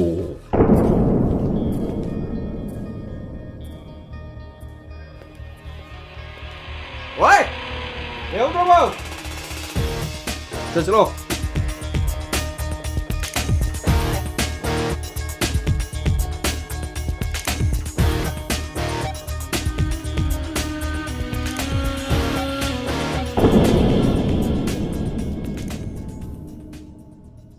ꯃꯤꯒꯤ ꯈꯨꯟꯅꯦꯛ ꯌꯥꯕ ꯄꯥꯔꯇꯤ ꯍꯥꯏꯗꯨ ꯇꯥꯔꯦꯅ ꯑꯍꯤꯡ ꯈꯪꯗꯦ ꯅꯨꯡꯊꯤꯜ ꯈꯪꯗꯦ ꯄꯪꯊꯤꯗ ꯊꯤꯔꯕꯗꯨꯗꯤ ꯃꯤꯒ ꯂꯩꯐꯝ ꯆꯥꯐꯝ ꯈꯪꯕꯖꯥꯠ ꯅꯠꯇꯦ ꯅꯪꯅ ꯁꯤꯗ ꯂꯥꯛꯏꯁꯤꯗꯤ ꯏꯃꯥ ꯍꯣꯏ ꯄꯥꯕꯨꯡ ꯈꯣꯏꯗ ꯍꯥꯏꯔꯝꯕ꯭ꯔꯥ ꯍꯥꯏꯔꯝꯒꯨꯝ ꯍꯥꯏꯔꯝꯗꯒꯨꯝ ꯍꯥꯏꯗꯨꯅꯤꯗ ꯐꯤꯕꯝꯁꯤꯗ ꯑꯩ ꯌꯨꯝꯗ ꯂꯩꯕ ꯐꯔꯣꯏ ꯈꯪꯗꯅ ꯑꯩꯈꯣꯏ ꯄꯥꯕꯨꯡꯅ ꯒꯨꯋꯥꯍꯥꯇꯤꯗ ꯇ꯭ꯔꯦꯅꯤꯡ ꯑꯃ ꯆꯠꯊꯣꯛꯎꯔꯣꯅ ꯂꯥꯛꯏꯅꯤ ꯑꯗꯨꯒ ꯅꯪꯅ ꯁꯣꯝꯗ ꯍꯥꯏꯖꯤꯜꯂꯛꯏꯁꯤꯅ ꯀꯔꯤꯒꯤ ꯑꯁ ꯇꯥ ꯆꯂꯥꯝꯕꯕꯨ ꯀꯁꯥꯔꯗ ꯃꯩꯇꯩ ꯃꯦꯀꯥꯅꯤꯛꯁꯦ ꯌꯥꯝ ꯄꯥꯝꯃꯦ ꯍꯥꯏꯕꯕꯨꯗꯤ ꯍꯥꯏꯅꯤ ꯅꯪꯅ ꯁꯤꯗ ꯂꯩꯕꯤꯕ ꯍꯥꯏꯕꯁꯦ ꯑꯩꯈꯣꯏꯒꯤ ꯀꯁꯥꯔꯒꯤ ꯒꯥꯔꯤ ꯂꯣꯏꯕꯁꯤꯡꯒꯤꯗꯤ ꯌꯥꯝꯅ ꯂꯥꯏꯕꯛ ꯐꯕꯅꯤ ꯑꯗꯨꯗꯤ ꯀꯩꯗꯧꯅꯕ ꯑꯩꯈꯣꯏ ꯄꯥꯕꯨꯡ ꯈꯣꯏꯅ ꯈꯜꯂꯤꯕꯗꯨꯒ ꯏꯑꯣꯟ ꯑꯣꯟꯅ ꯑꯁ ꯇꯥ ꯆꯂꯥꯝꯕ ꯊꯣꯛꯑ ꯂꯥꯛꯆꯔꯅꯤ ꯐꯣꯟꯗꯤ ꯅꯪꯒꯤ ꯍꯥꯟꯅꯒꯤ ꯅꯝꯕꯔ ꯄꯥꯏꯗꯦꯗ ꯀꯃꯥꯏꯅ ꯄꯥꯏꯗꯣꯏꯅꯣ ꯐꯤꯕꯝꯁꯨ ꯇꯥꯗ꯭ꯔꯤ ꯐꯔꯦꯅꯦ ꯅꯪꯒꯤ ꯋꯥꯛꯁꯣꯞ ꯌꯥꯎꯐꯝ ꯑꯃ ꯍꯌꯦꯡ ꯌꯦꯡꯂꯨꯔꯁꯤ ꯍꯣꯏ ꯐꯔꯦꯅꯦ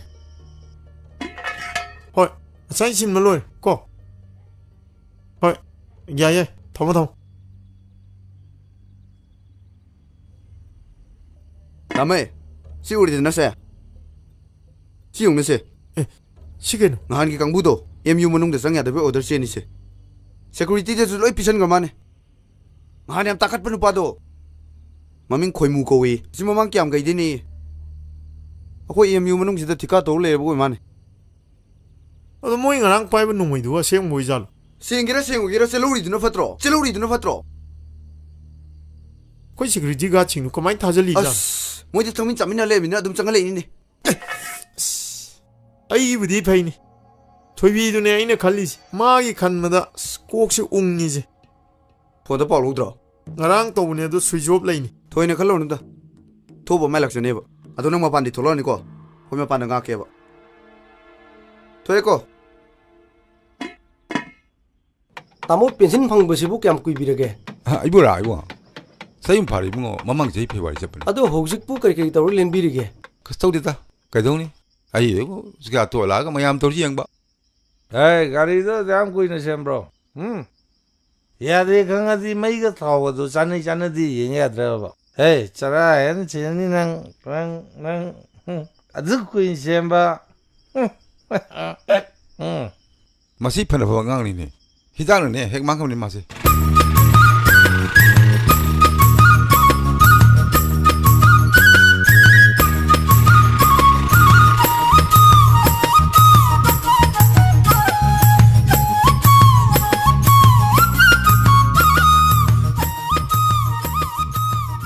ꯃꯁꯦ ꯊꯣꯏꯕꯤ ꯃꯄꯥꯒꯤ ꯋꯥꯛꯁꯣꯞꯅꯤ ꯃꯣꯏ ꯃꯄꯥꯗꯤ ꯑꯥꯗꯩꯁꯦ ꯊꯣꯏꯕꯤ ꯃꯄꯥꯅꯤ ꯆꯪꯉꯁꯤ ꯂꯥꯛꯑꯣ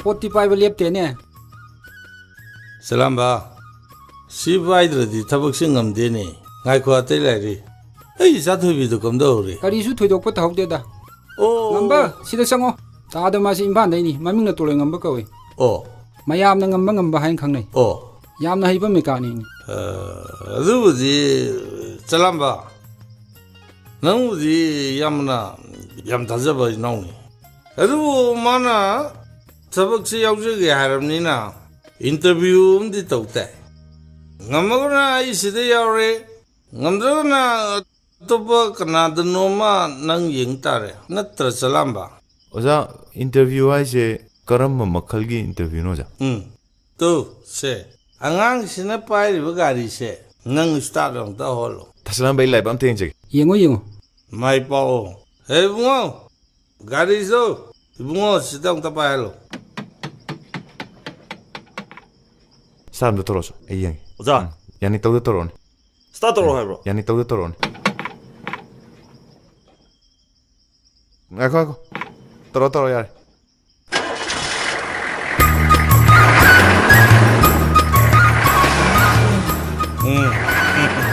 이거 낭기 민두 거리 하가 ngamba 민가 타박가 짭짜네 ngamba 레이트 ngamba 이야마 벨레 신실 럭설 오자도 인터뷰 오자 실시 파션 뷰 야래 살람바 낭나 아이츠메 아강시 아이디 아마 이자니 아도 마시 개도세바 우지 하 시다 탐타레네 거 아니 마시 시다 숨 탐비르시 마두기니 마나 락자이슈 아코이 케사시다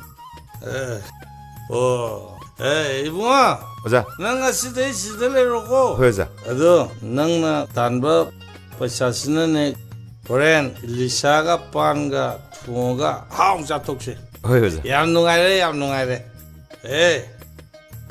일리샤가 판가 레주세 파레세 호크르바디 호크르드나 마탐 카르디 이랑세 몽 어미 옌키시 하이 아강세 마파이반 통거노 이랑시나 토이동나 마카 따락트라바디 마기 틴블로부세 아이 토피르게 ꯑꯩꯈꯣꯏꯒꯤꯕꯨꯗꯤ ꯃꯄꯨꯒꯤ ꯅꯣꯡꯗꯝꯗꯒꯤ ꯀꯩꯁꯨ ꯊꯣꯏꯗꯣꯛꯄꯗꯤ ꯇꯧꯍꯧꯗ꯭ꯔꯦ ꯑꯗꯨꯕꯨ ꯃꯥꯒꯤ ꯍꯥꯀꯟ ꯆꯪꯕꯤꯔꯨꯔꯤꯕ ꯃꯤꯒꯤ ꯃꯆꯥꯁꯤꯡꯗꯨꯗꯤ ꯂꯩꯐꯝ ꯆꯥꯐꯝ ꯈꯪꯗ꯭ꯔꯦ ꯇꯥꯕꯗ ꯅꯨꯡꯉꯥꯏꯇ꯭ꯔꯤꯕꯗꯤ ꯉꯝꯕꯗꯨꯕꯨ ꯍꯧꯖꯤꯛ ꯐꯥꯎꯕ ꯀꯅꯥꯒꯤꯗ ꯂꯣꯠꯂꯤꯕꯅꯣ ꯍꯥꯏꯕ ꯊꯤꯕ ꯈꯪꯗ꯭ꯔꯤ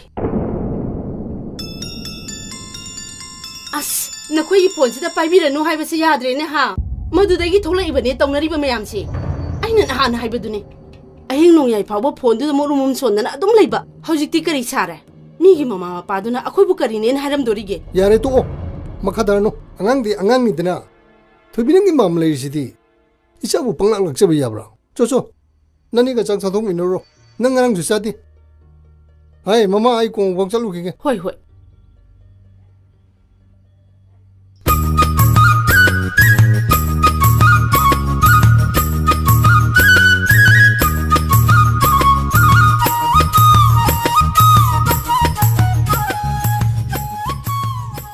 As gari me hamsti ya me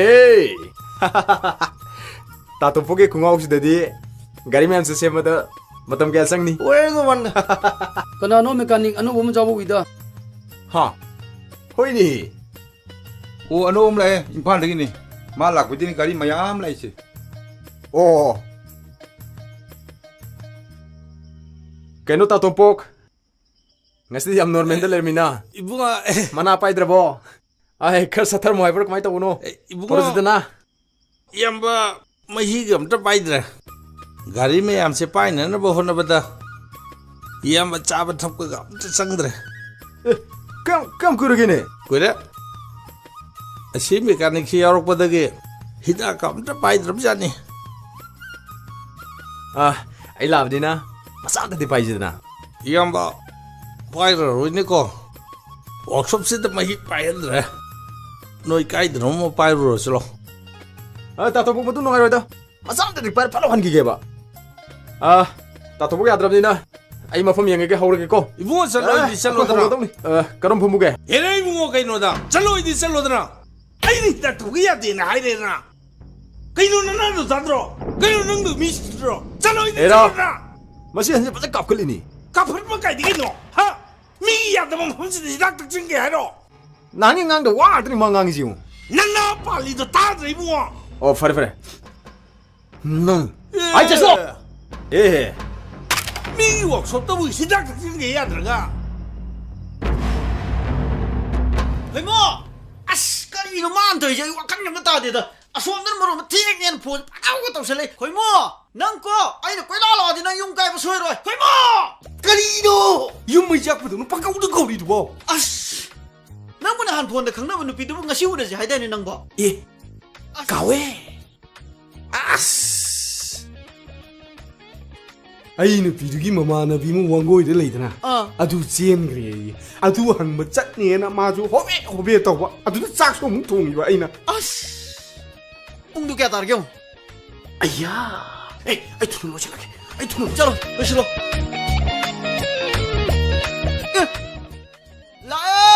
ताजागा नोइ तैसे के दैनो फोन फांगी स्विच ऑफ थमजली आइबो रेस्टोरेंट मा मांग पुंगा मनी ले फली नोइ तैसे आइउ स्ट्री रो लाए थोरे लाए तू 참 잘해. 자니 난 사게 난나 이제 사오노 사게 사게 아이 그렇팅도 그래 사게 까이노 낭랭고 데 사게 사게 숨거리샤 사게 아이는 러디 아까 사게이도 들라니 아드나 아이는 사게이는 거운 거유 거이나라 봐 사게이도 거우야 아도이 수노이 તો이 더 파자만데 사게 난나 다자들이지 아이는 밑가나 아마 셰퍼시더라 복지인주 셰퍼도 많으라 아이디 다모이디 시행으로자니 아이는 아이자 시행학더니 아이디 샤오주 아이디 예 그리야 나가 이거는 샤오 말해 나때다 숨 사오닝 부기 와니 이병마 너희는 묵나 하이제 오이다 봐 아무 때 야운데 나더라 사게 능이 능시우라 잘해 능시 깨이노 아이디 능무 능시해 사게 아이디 능무 능시해 와 잘해 까이다 마니 아이기 예나우 멋자 두번 비 큰일은 뭐더라 큰일 간노 바이샬레 시그드라네 해나 빡제 공곰 빠이레 난 토키드라 와제이도 정토이 까쇼 낭이다먹다 리피 아디디 까데웨 칠레지 아이노 아이유부디 야리 베마 내 바봉제 거우시죠 아싸 아두어디 야리 바봉 두비야 나와 까나양 앙노 얌 능시 아쿠이다 모이면사니 아이고나 바봉은 아동 가오래 암타 밤게세 얌농 지그리 마생 얌 보자네 이마 또 언제 마사 그 집에서해? 아 실러 자가 아고이 디만에 마생 얌 봐자네 이제 당연히 누구 붙여주죠 아고이 디만에 마사가니 봐자네 이베마 얘나 마차 또 본비 이제도 다 보이래 पाखतकनु ngasidagidi icheze thaba khara komani cha ising thongbinaba mateng pangbinaba nang amala abanina kaino haisibo inaw aise magi nupi sinane magi macha hima isi aidin hangai khangda tawbani ai sale he ngai ko ngasidi nabani gi nungsiningon gi kumai se nasina ne Tucan birage, hai ma. La. Maka kana pasi ini mula. Tong nomi saya ngomoi mi. Tong nomi ai ngomoi mi. Tong nomi si ai ngomoi mi. Thado mi se.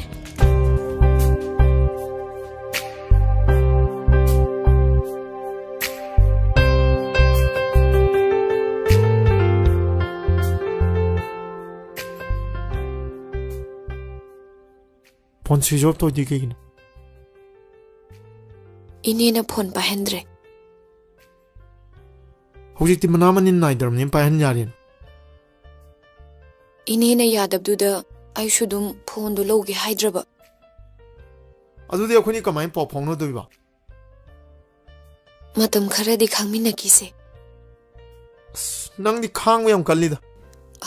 Adui wana di.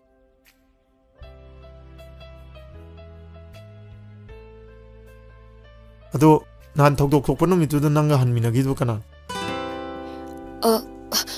Ai khoi mam jane. Mam sai di. Ai khoi mamu gi mayamba gi ma jane. ꯑꯩꯈꯣꯏꯅ ꯃꯝꯆꯥꯅ ꯀꯧꯕ ꯑꯣ ꯃꯗꯨꯏ ꯅꯨꯄꯥꯗꯣ ꯃꯁꯛꯇꯤ ꯌꯥꯝ ꯐꯖꯔꯒ ꯁꯥꯗꯤ ꯌꯥꯝ ꯁꯥꯊꯤꯖꯥꯅꯤꯀꯣ ꯃꯥꯏ phone ꯅꯝꯕꯔꯒ ꯂꯩꯕ꯭ꯔꯣ ꯑꯩ ꯁꯨꯝ ꯈꯪꯅꯅꯤꯡꯗꯧꯅꯦꯕ ꯑꯝꯇ ꯈꯪꯅꯒꯦ ꯌꯥꯕ꯭ꯔꯣ ꯑꯁ ꯐꯣꯟ ꯅꯝꯕꯔꯒ ꯈꯪꯗꯦꯗ 마디 마기 더독독이 마뚱덕이 마윰데 레이바 야드다나 롯키베다기 마사가 암따 우키드레 나론 야우라자로 칸데 아두막디 타자데다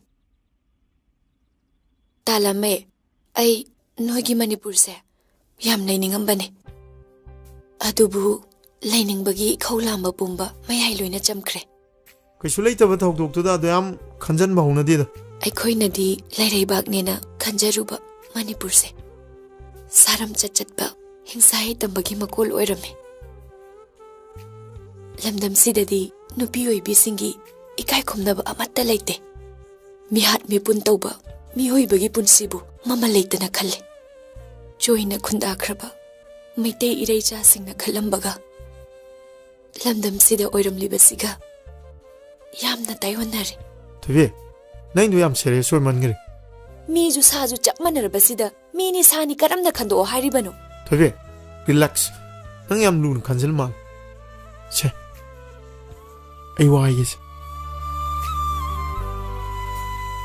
ꯅꯪꯒꯤ ꯃꯤꯠꯇꯣ ꯑꯩꯉꯣꯟꯗ ꯑꯃꯨꯛꯇ ꯌꯦꯡꯉꯨ ꯁꯦ ꯄꯟꯖꯜꯂꯣꯁꯦ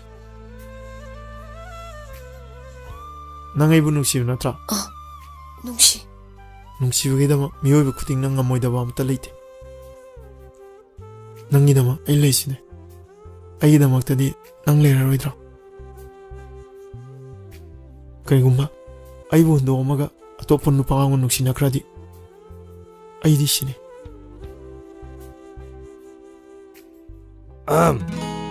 ꯂꯣꯏꯗ꯭ꯔꯤꯕꯣ ꯊꯦꯡꯉꯦ ꯆꯠꯁꯤꯂꯣ ꯊꯣꯛꯑꯁꯦ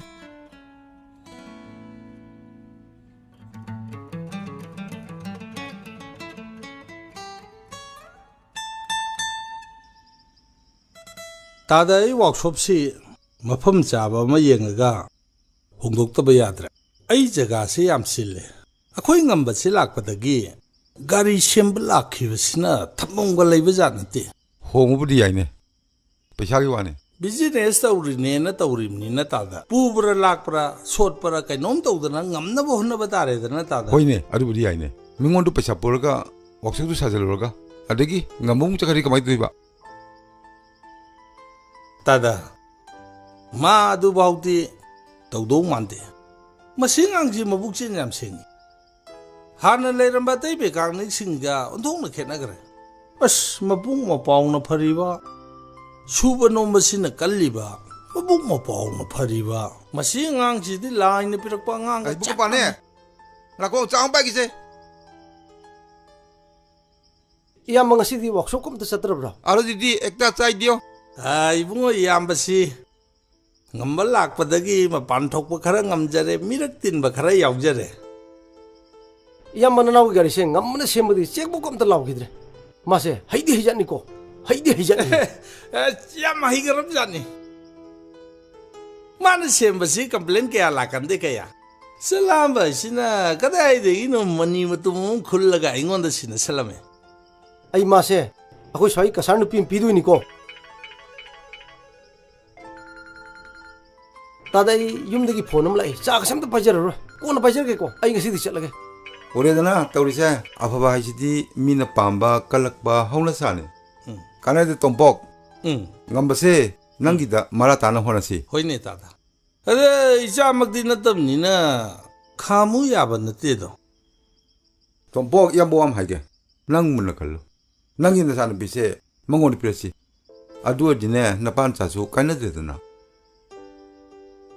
तादा अदुबु हेक्ता यागद्रने माना इसानुपीबु पाम्बिगद्रने अइना हारिसिदि याइदा हाइबियु मखा ताबदि खोइसिलके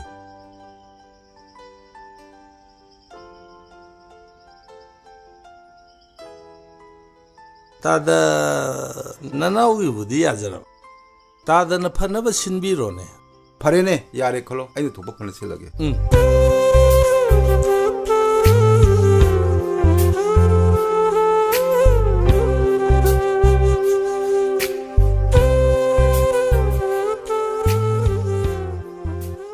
पाबुंग कई लेना नहीं है लिवर सिरोसिस ओइरा माले पाबुंग यू याम थकप्रो थाए कई दो चतोइनो हयेंग अयुकी फ्लाइट हलकपदी हाइबा ngamde अनाबगी फिबम खंग्रिबनिना कईगुम्बा लेयदब थोदी ऐंगोंदसु पाउपिरो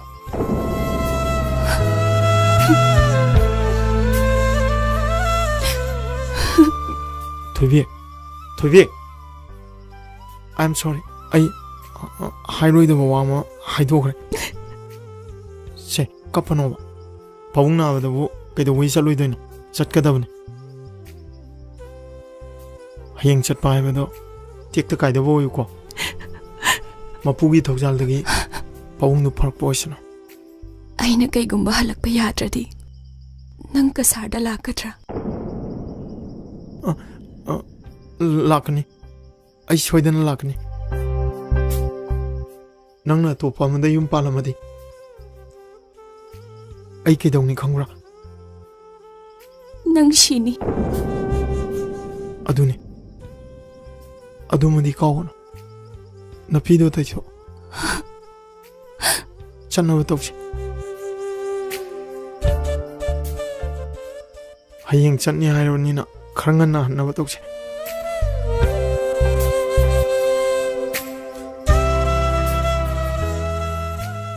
अइना कईगुम्बा हलक्त्रबदी नंग लाक्ति लाकद्रा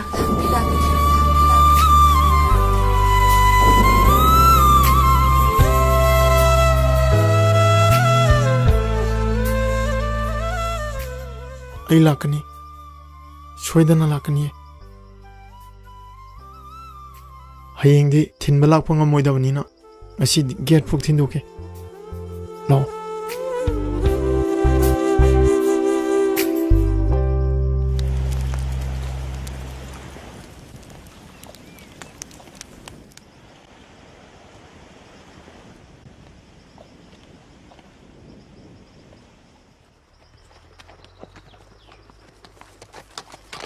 Dan.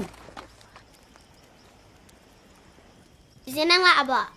Kaidaw ba yaurage? Tije nang giluhong ba ine. Ha, kanaga. Tije khangjan na da basarne da.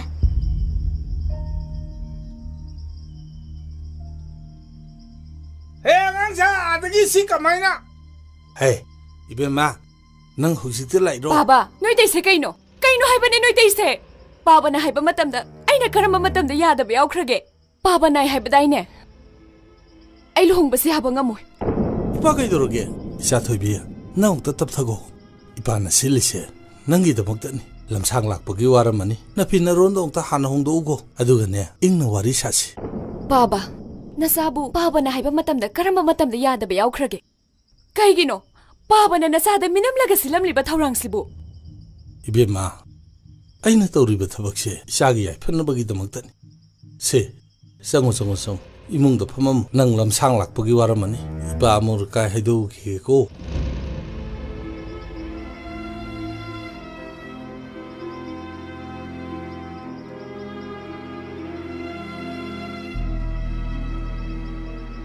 Tabi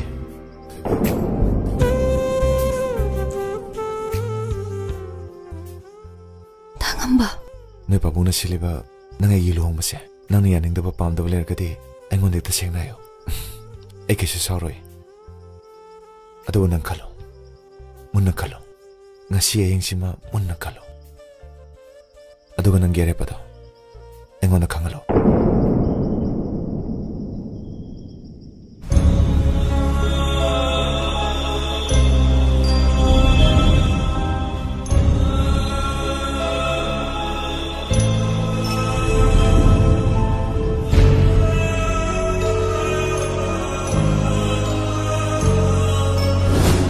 नंगना तो पामदा युम पालमदी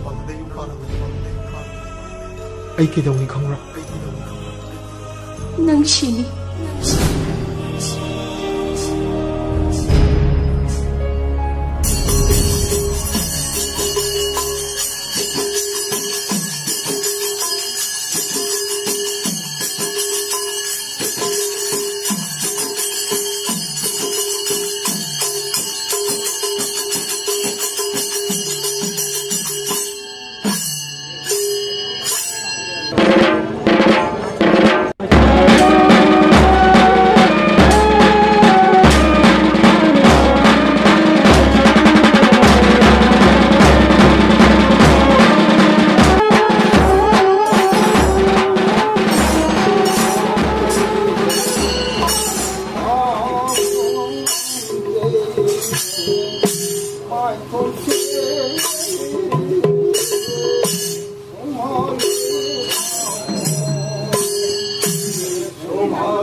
그노네 무시 군닝군이 진질렀더나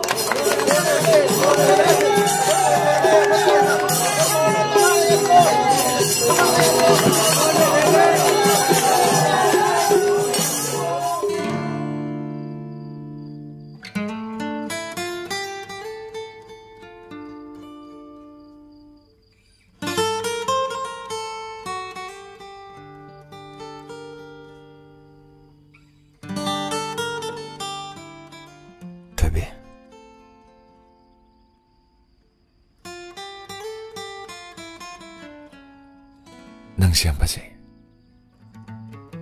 ꯉꯁꯤꯅ ꯑꯃꯨꯛ ꯍꯦꯟꯅ ꯐꯖꯩ ꯅꯪ ꯇꯨꯝꯃꯣ ꯑꯩ ꯃꯤꯠ ꯄꯦꯟꯅ ꯑꯃꯨꯛꯇ ꯌꯦꯡꯒꯦ ꯅꯪ ꯑꯣꯏꯅ ꯇꯨꯝꯃꯣ ꯑꯩ ꯅꯪꯒꯤꯗꯃꯛꯇ ꯅꯥꯎꯁꯨꯝ ꯏꯁꯩ ꯁꯛꯀꯦ ꯅꯪ ꯑꯣꯏꯅ ꯇꯨꯝꯃꯣꯕ ꯅꯪ ꯑꯣꯏꯅ ꯇꯨꯝꯃꯣꯕ ꯅꯪ ꯑꯣꯏꯅ ꯇꯨꯝꯃꯣ ꯅꯪ ꯑꯣꯏꯅ ꯇꯨꯝꯃꯣꯕ ꯅꯪ ꯑꯣꯏꯅ ꯇꯨꯝꯃꯣꯕ ꯁꯦ ꯇꯨꯝꯃꯣꯕ ꯅꯪ ꯑꯣꯏꯅ ꯇꯨꯝꯃꯣ ꯁꯦ ꯇꯨꯝꯃꯣꯕ ꯁꯦ ꯇꯨꯝꯃꯣꯕ ꯑꯩꯅꯦ ꯅꯥꯎꯁꯨꯝ ꯏꯁꯩ ꯁꯛꯀꯦꯕ ꯀꯣ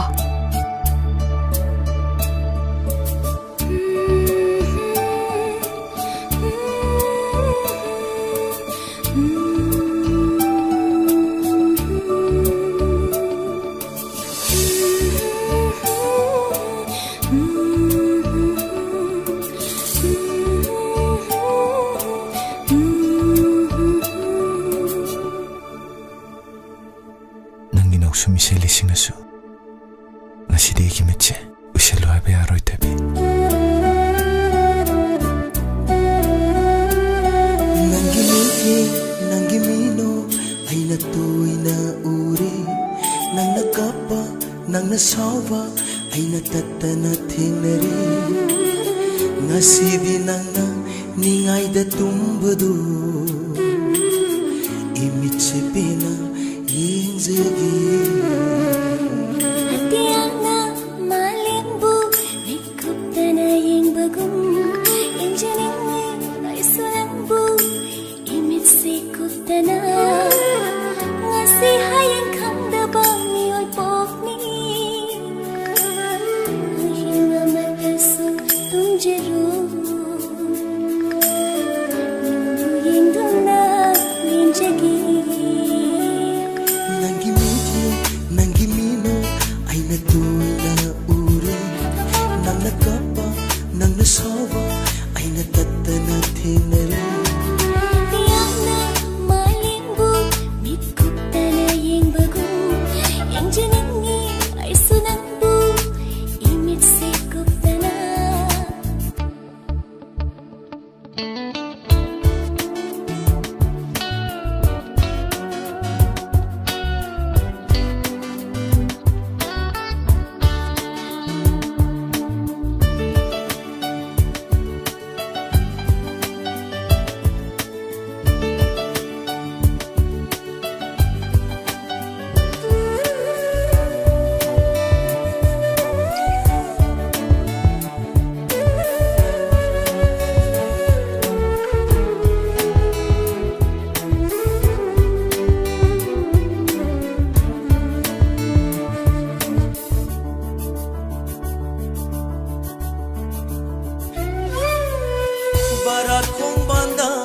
ꯄꯣꯝꯖꯕꯤ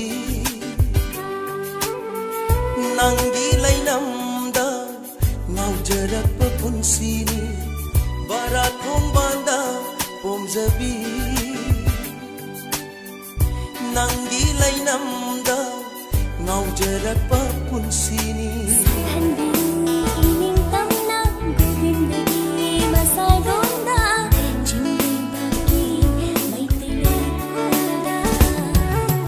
ꯑꯩꯒꯤ ꯑꯣꯏꯔꯕ ꯅꯪꯁꯦ ꯑꯣꯏꯖꯒꯦ ꯃꯄꯣꯛ ꯃꯄꯣꯛ ꯈꯨꯗꯤꯡ ꯑꯩꯇꯒꯤ ꯑꯩꯒꯤ ꯑꯣꯏꯔꯕ ꯅꯪꯁꯦ ꯑꯣꯏꯖꯒꯦ ꯃꯄꯣꯛ ꯃꯄꯣꯛ ꯈꯨꯗꯤꯡ ꯑꯩꯇꯒꯤ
तातुबक तौई थबकसे याम लाना थबक मचानुपी पीनी पीनी हारगा थक्तोक्रिसे कयादा यामे क्यामे हा क्यामे नुतिगी पोन बनोदी तोख्रोने नों फादोक यावबा खोय भावदा मागा थमिनाबदा क्यामे खंगबा मासी क्यादि फतब मिनते नते मागी इम्फानी मेकानिक तो ngambado mana thon mangakani माने माहेक लाखपदगिरि अखोइना मई फाइब फंगद्रिसे खदक तौरगा मचानुपीसु लौगिबा अदुगा नुंगसिरबा इताव नंगना बाइता होबा हेरा फुर तौइने फुगायर फगदबने नत्रैता फजन फुरगा को मही लोइ ओथोकदमनी फुनी फुगनी एगी थवाई थोइबीबु मुनखिबा माबु फुदना तोकद्रो फुनी फुगनी अखोई तौगी हार्ट दुजम बान ओरदबो ngasi di ai tauge futasi phajana futalasi tanjai ngane pachana futachine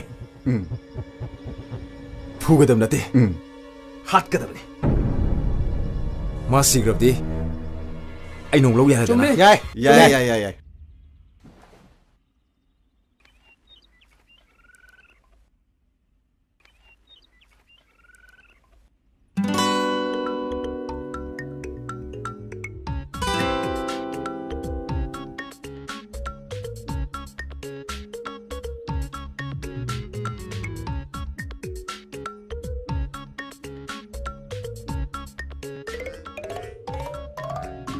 ꯕꯝ 이마 강해 kai chattuino workshop sake luhongba nauriba nupanabu mapan thokpa hongnabro ai ju chaning potene noi na pa kokdang je asina sai ngai le jina udro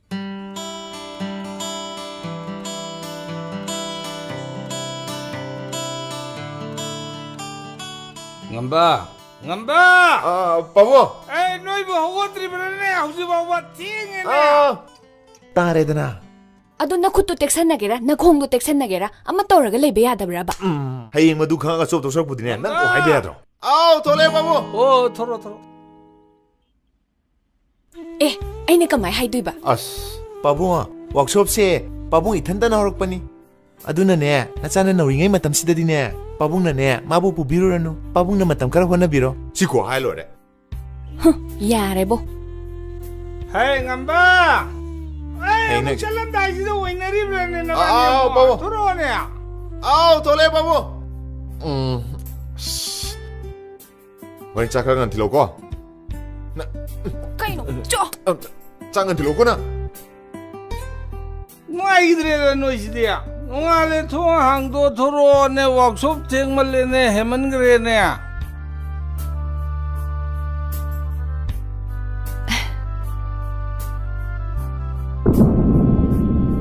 ꯅꯪꯅ ꯑꯇꯣꯞꯄ ꯑꯃꯗ ꯌꯨꯝ ꯄꯥꯜꯂꯝꯃꯗꯤ ꯑꯩ ꯀꯩꯗꯧꯅꯤ ꯈꯪꯕ꯭ꯔꯥ ꯅꯪ ꯁꯤꯅꯤ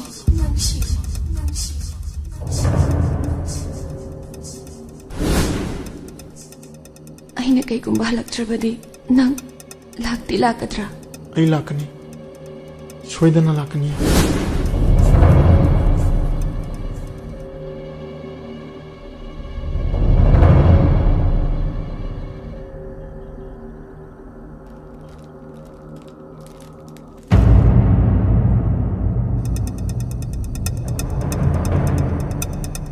ꯅꯪꯅ ꯑꯇꯣꯞꯄ ꯑꯃꯗ ꯌꯨꯝ ꯄꯥꯜꯂꯝꯃꯗꯤ ꯑꯩ ꯀꯩꯗꯧꯅꯤ ꯈꯪꯕ꯭ꯔꯥ ꯅꯪ ꯁꯤꯅꯤ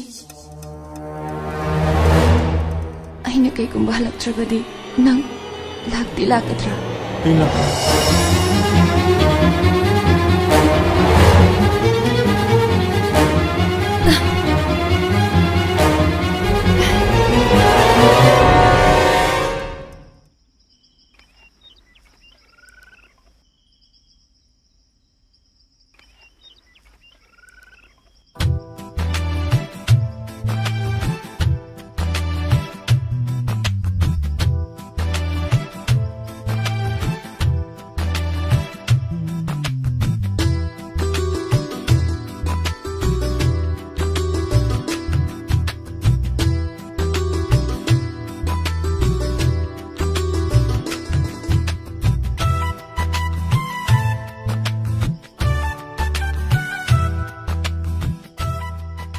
ꯂꯥꯛꯑꯣ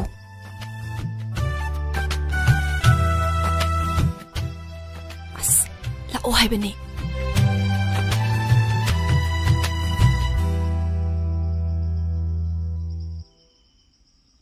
ꯇꯥꯕꯤꯔꯤꯕꯣ ꯇꯥꯕꯤꯔꯤꯕꯣ ꯆꯥꯛ ꯍꯥꯟꯅ ꯆꯥꯊꯣꯛꯑꯁꯦ ꯁꯤ ꯑꯝꯇ ꯂꯣꯏꯁꯤꯜꯂꯝꯒꯦ ꯇꯧꯕꯅꯤ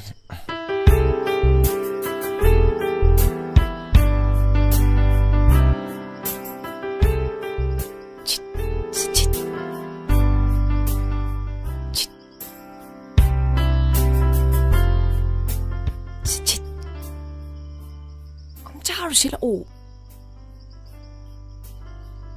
라오고 치치 라오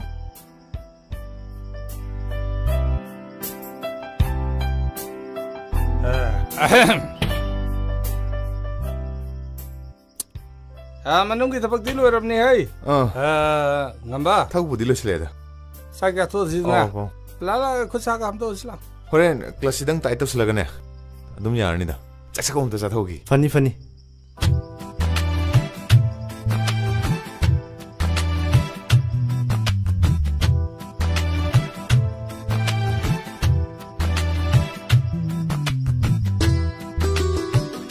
하우라.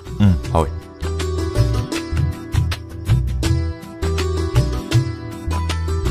야마. 이렇게. 야래. 이렇게 하니. 낭자로도.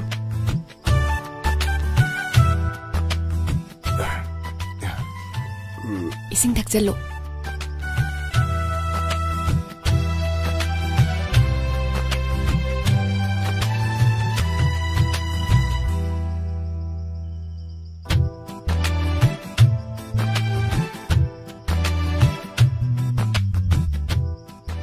하얗게세.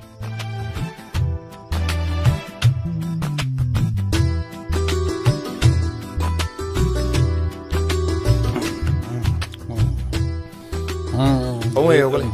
Aglo.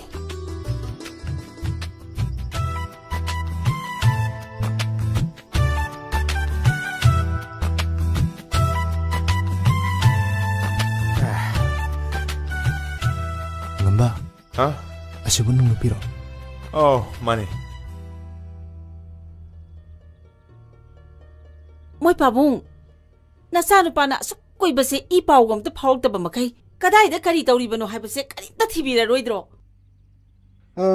ꯆꯂꯥꯝꯕꯅꯗꯤ ꯁꯤꯜꯆꯔꯗ ꯋꯥꯔꯛꯁꯣꯞ ꯑꯃꯗ ꯌꯧꯍꯧꯋꯤ ꯍꯥꯏꯅꯤ ꯑꯣ ꯑꯗꯨ ꯑꯣꯏꯔꯒꯅ ꯆꯂꯥꯝꯕꯗ ꯁꯤꯜꯆꯔꯒꯤ ꯀꯗꯥꯏꯋꯥꯏꯗꯅꯣ ꯀꯅꯥꯒꯤ ꯋꯥꯔꯛꯁꯣꯞꯇꯅꯣ ꯍꯥꯏꯕꯗꯣ ꯍꯪꯂꯒ ꯑꯃꯨꯛꯇꯪ ꯆꯠꯄꯤꯔꯨꯕꯅ ꯐꯔꯣꯏꯗ꯭ꯔꯣ ꯍꯣꯏꯅꯦ ꯑꯗꯨꯕꯨꯗꯤ ꯆꯨꯝꯕ ꯑꯗꯨꯗ ꯆꯂꯥꯝꯕꯗꯨꯁꯨ ꯁꯥꯅꯧꯒꯤ ꯒꯥꯔꯤ ꯊꯧꯕ ꯇꯣꯛꯑꯒ ꯃꯌꯨꯝ ꯀꯁꯥꯔꯗ ꯂꯩꯈ꯭ꯔꯦ ꯍꯥꯏꯅꯤ ꯑꯗꯨꯗꯤ ꯍꯪꯕ ꯌꯥꯕ ꯀꯅꯥ ꯀꯅꯥꯗꯤ ꯂꯩꯔꯤ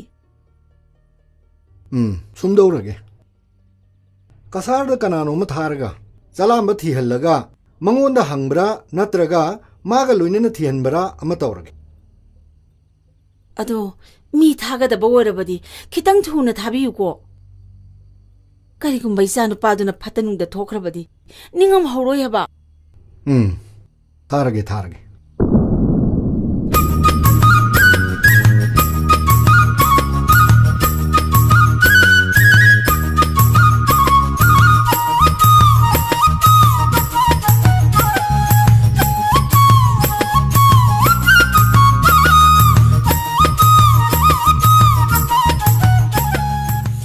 रूम में हांगबगा लेगिद्रो ओ लेनी सिंगल लो डबल लो सिंगल बेड ने थुबिया थुबी काय चली जान थुबिया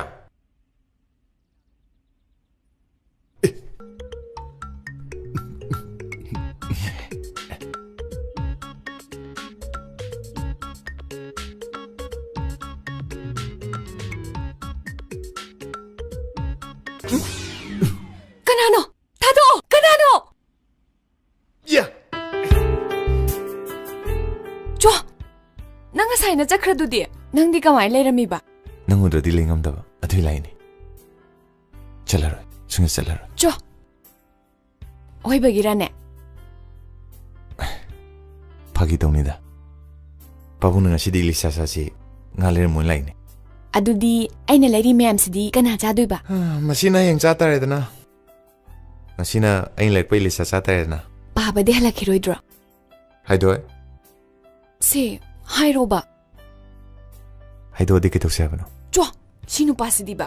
Milak na bayam hayboy torana. Chua! Yaning dem ta. Tado! Tado! Tado! Tado!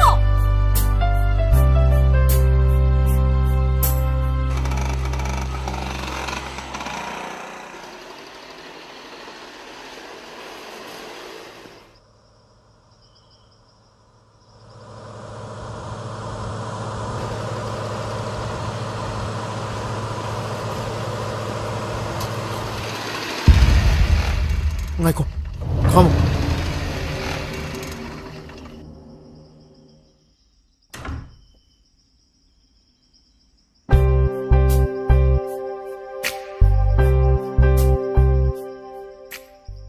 Thoibi, Thoibi. How?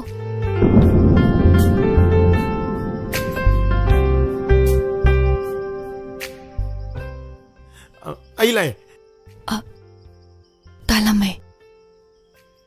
Nang hospital sa toiro. Chak thilu ke tawbane. Sinoi thongalo. Aw, mane. Noyom sideiro. Amanung dane. Kaitong ngay laki. Ay ngarang lafne. Ado ay hegi orpaga hotel da dum pothar lero.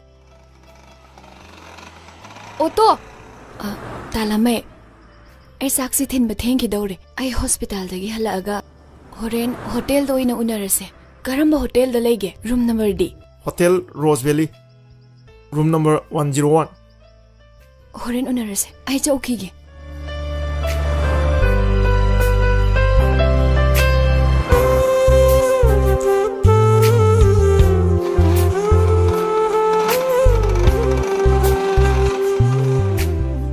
Mana mau wi pijon ga sele jibo. Mayum pala jang.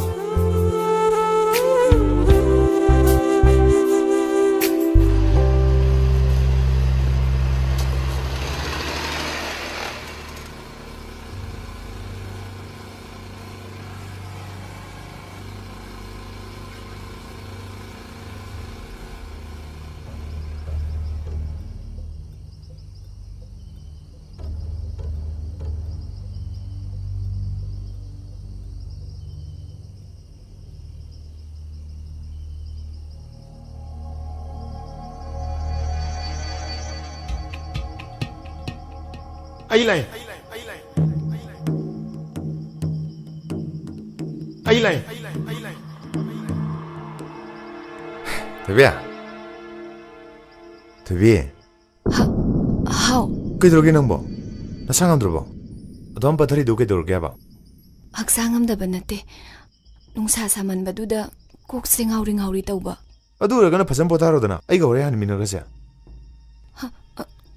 यारो ये दुसु इचे बिलासनी ना मागा थबम ता चमिनसेना थुना ला ओहाय हवे सुमाइन तरोददि ओतो तो सकरो सेलबी औरबो यावरे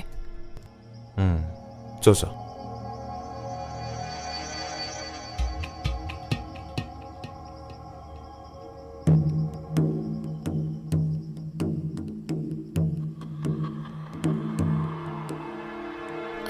kainom ta hange ba yani room number 101 sibu kadom dano room number 101 haibra first floor ke kahat paga han ba ka duni sida dum kar ga dum yar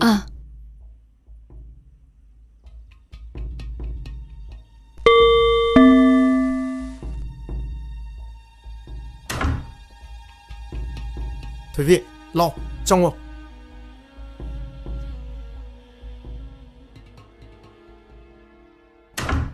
lo si phẩm gì lo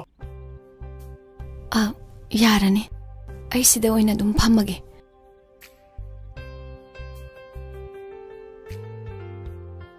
talamai nang lai ba matam se tan yam chate kaino aina nang nanak talak bu tan cha ba da ba lai bro adui nataba babung nari habise khangi banatro ado ayu paung ana do mathiang pang bu yai kaino nang bu kanani na saktak toiba university da tamina ba marup ni hayu kaino hoi pakhum do budi aduni adubu mayam gi mit yeng dadi adu oiroi akoi ka sar dadi adu chatna de yam ikai hangoi na chatne nang ai ni jai han gro siro oi fam thok budi aduni adubu nang na waro khigadrana khanbada aina chingnari ba sigi pakhum han ai babung ge test ki result logo da bani matam se yadre ado kasar lebak tamna la abanina ilisa amtang di jamina khise ai hayeng thinjarake ai chauki ge thoivi nangi mobile number ang to piram ba yagadro ai hayeng lakpada hairage ai chauki ge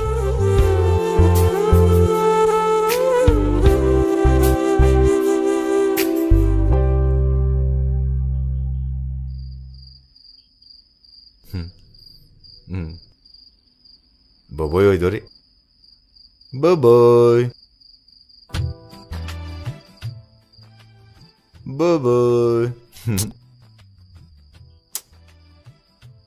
Boboy. Kaino doi dubo. Mi chana palang ni ni sa. Chana pa soi dun si. Ma. Ta. Ling. Us. Karuk tanah ke story ni. Tada tabdo mangare ne ha. Mana mi? Jangan lupa ni se. Lupa ne ba. Chalo he. Tapi, heng nang nama mau ibu numit, nama pau ibu numit. Anu ai tu jan. Kamaina. Aina nangbu pang na bona bata, ai gioi na bona bata. Kaya wan hona kiba, kaya kita wei habito. Mahona lo ili thukte ni. Ngai khone nang nang asi phau bada yum da pau su pi tana lai sibu ima pa bo hoido pa khat lamoi dro ai silche da lai sidi ta salam bada khangan grabani aduga ai ga luhong badi khangan khrabo khangan re se masunupa masak phajaba bubub law se masi pura chaten adudi diam watli do Wah, trek ini kita nggak ada. Is. Coba.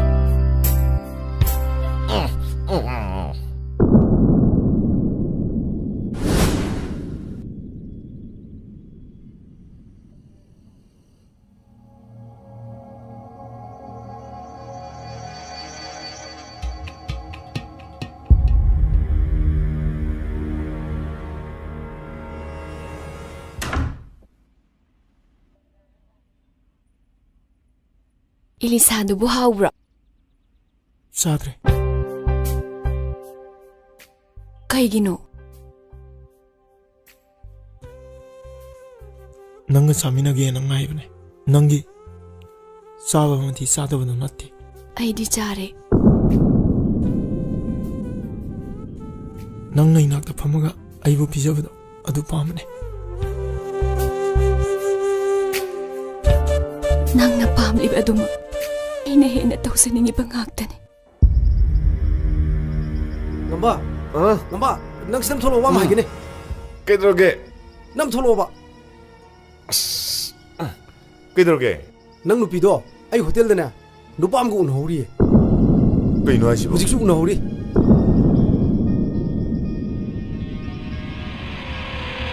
Nang khatul la ko. Lati mo set khani. Ai chalage ko.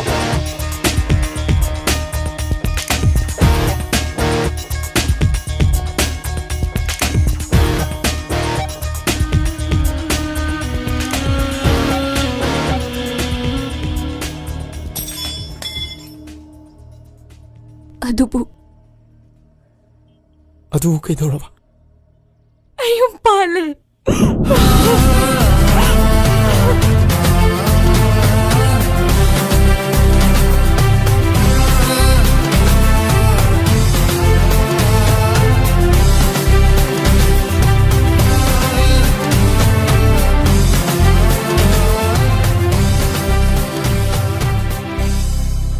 Ngamba nang ka jito no. Asai bu jalu sidana. Nasi di port khara page.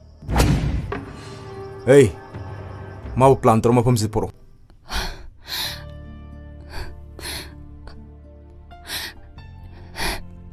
Ako'y babong na silang banupane. Ay na Impaldagi hankiba numitugi. Nung alaga, ay giluhong ba numit ni.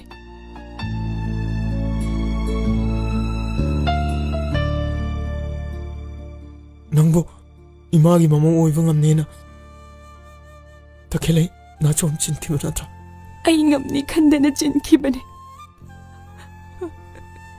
Adubo ay ngam gidre. Adu oiva yaro. Nangna atopada yumpan kradi. Ay kari oini nang kanghiwa na tra. Madura nangna yenghingi chan.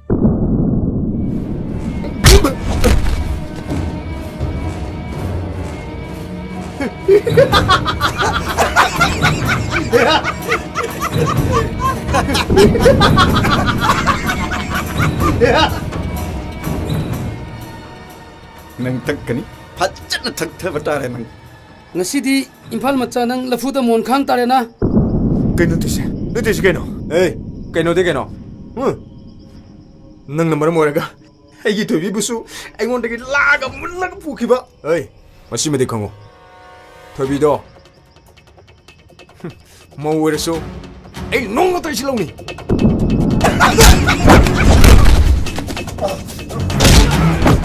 Yeah!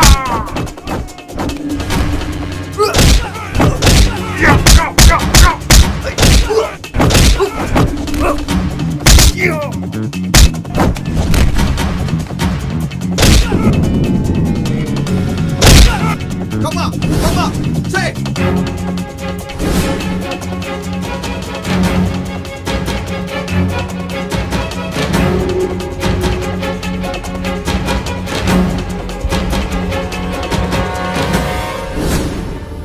Ay natamoy sing na hajari. Laibag na tamang bahay ba se? Tayo doon na chin bangamde. Nangay buwaraw gano. Nang ginong shiba ay namiray kiba nante. Nang nga si oram iba pibam sige maram. Chama sama piduna so. Ay tajabagama. Ay nang mupuda na sungan halo. Ay amo kasuhay jari. Nang ay giwagal tadog piyo. Nang ginong shibagi laman ay mapog ko di magtatun sinjarage. Ay yaroy wari. Nang mupudo na sa payos. Nante, warip aduhan dog piyo. Machawi basing na mama mapagi at hangak bahay basisu. Tau dayada ba oy kiba na. Ay na hanjin na hajeri. Nang ay bungag piyo. मवा मपुरोइबा लेरबी अमबु लौगे यादे हाइदुना सिजखिबदि Meena नोक्नखिनिये सिदि सिनुको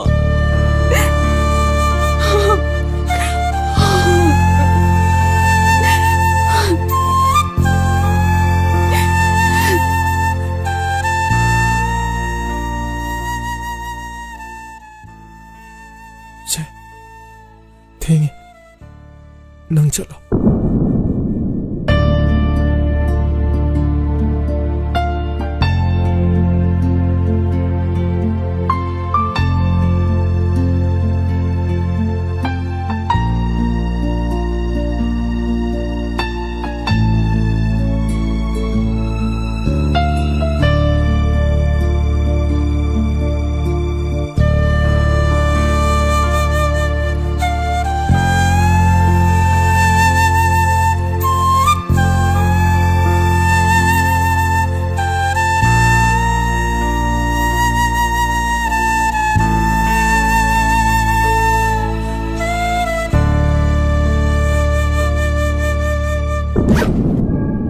nang nupido ai hotel dana lupam gu unhuri nang nupido ai hotel dana lupam gu unhuri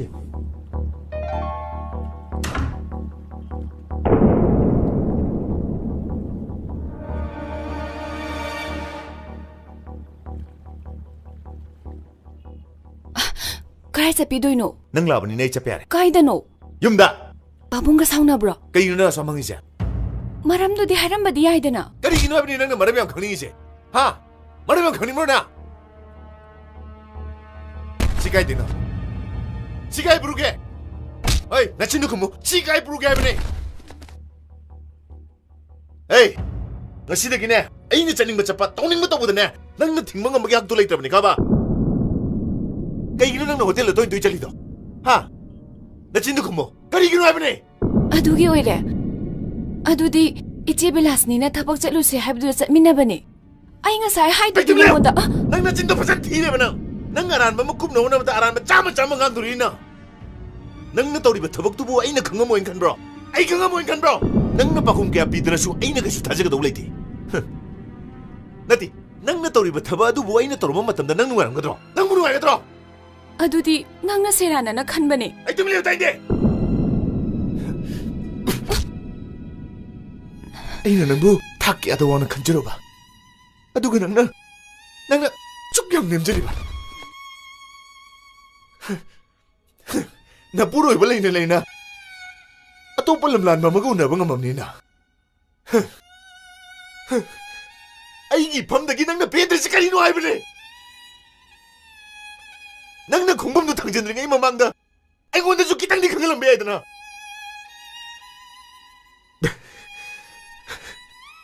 ai khangi nangi su penda ba so ai lerm gani dubu ai ni su sem tok jaba gi tanja matang di bibiram be aidana to be yare ai ngasi mak hokjimak mafam ji thado sakini ai thado yaroye nesat pe yaroye thado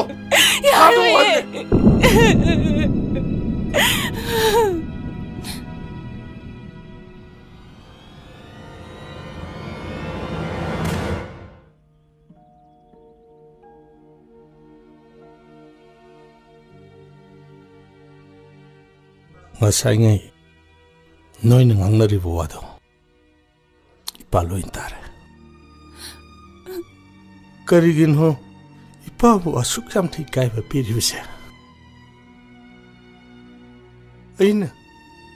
aini paisa pusi supo kai na tan ba silli ba sibo nang pamdre yaningdre sera babu ngamba matang si hurde ai nangi aningba pambada ayet papir aduga marumda ai hek pokse paisani haidna su ai toibigi misang di changro ipanga sisu nixingle ai lekhata na mangluraba yungawa 미함 싱탄나드라바 미함 오이럼바도 낭나 피범치 옹나바 웰라키바 나드라 이마 고이나 로테네 해 아이기 핵복제바 이자동 칼리네 해 아드부 레이리바 피범시다 아이 낭원다 삿가누 하이나 틱마디 ngamde 아드부 낭나 사크라바디 이빠기 타모시다 누가이타바 아마디 레호라니 아드부 이샤누피기 ngasi기 와톡세 까람나 오이바노 하이바도 하요 다세나 춤미 춤데 하이바시 이빠 항박 빠미 ꯑꯩꯅ ꯊꯣꯏꯕꯤꯕꯨ ꯊꯥꯗꯣꯛꯇꯨꯅ ꯆꯠꯄ ꯌꯥꯅꯅꯕ ꯃꯉꯣꯟꯗ ꯃꯔꯥꯜ ꯑꯃ ꯁꯤꯖꯤꯟꯕꯁꯨ ꯅꯠꯇꯦ ꯏꯄꯥ ꯑꯃꯅꯤ ꯈꯟꯖꯔꯤꯕ ꯄꯥꯕꯨꯡꯒꯤ ꯐꯝꯗ ꯑꯩꯅ ꯀꯩꯗꯧꯕꯒꯤ ꯃꯤꯅꯝꯃꯨꯔꯣꯏꯗꯣꯏꯅꯣ ꯄꯥꯕꯨꯡ ꯑꯩꯅ ꯍꯥꯏꯖꯔꯤꯕꯁꯤ ꯊꯥꯖꯕꯤꯗ꯭ꯔꯒ ꯍꯧꯖꯤꯛꯃꯛ ꯆꯠꯂꯒ ꯍꯪꯕꯤꯌꯨ ꯄꯥꯕꯨꯡ ꯍꯣꯇꯦꯜꯗ ꯆꯠꯄꯤꯌꯣ ꯄꯨꯝꯅꯃꯛ ꯊꯣꯏꯕꯤ ꯈꯪꯕꯅꯤ ꯑꯗꯨꯕꯨ ꯑꯩꯗꯤ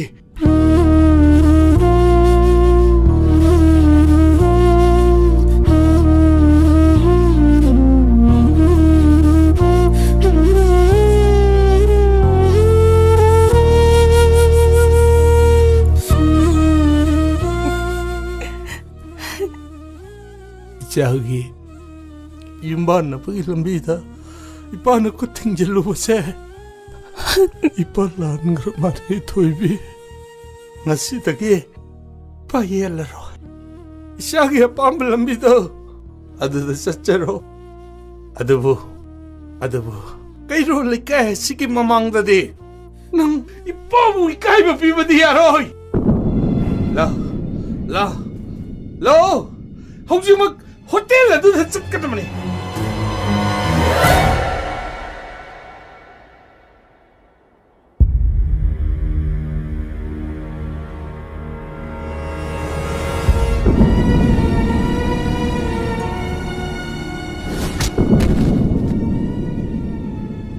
ꯑꯩ ꯅꯪ ꯀꯥꯏꯗꯩꯅꯣ ꯏꯝꯐꯥꯜꯗꯒꯤꯅꯦ ꯏꯝꯐꯥꯜ ꯃꯆꯥꯁꯤꯗꯤ ꯃꯧ ꯂꯧꯕꯗ ꯌꯥꯝ 이까이ꯗꯕꯒꯤ 와니네 마시 너희 모품들도 짠나비니네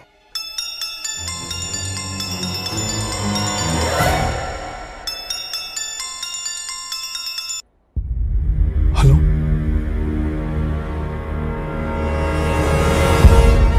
아이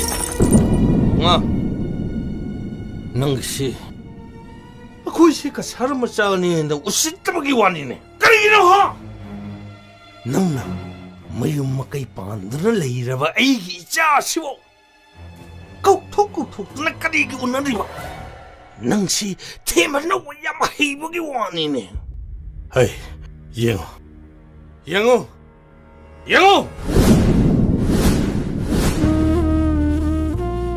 ꯍꯧꯖꯤꯛꯇꯤ 이자식이 잉나 씩나 레이저람바 윰시 낭나 두가이레드나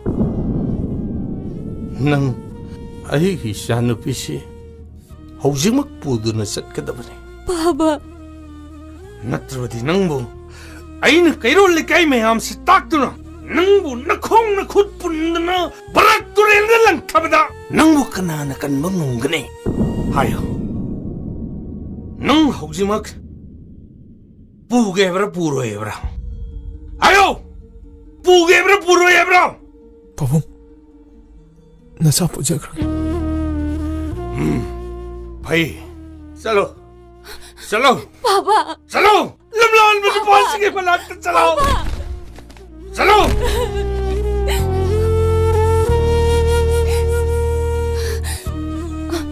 तबे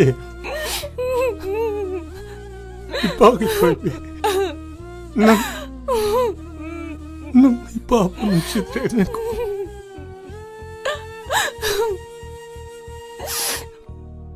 살로 nang sitagi salo iba isa marita na naman ko nang nuhay nila ka papa papa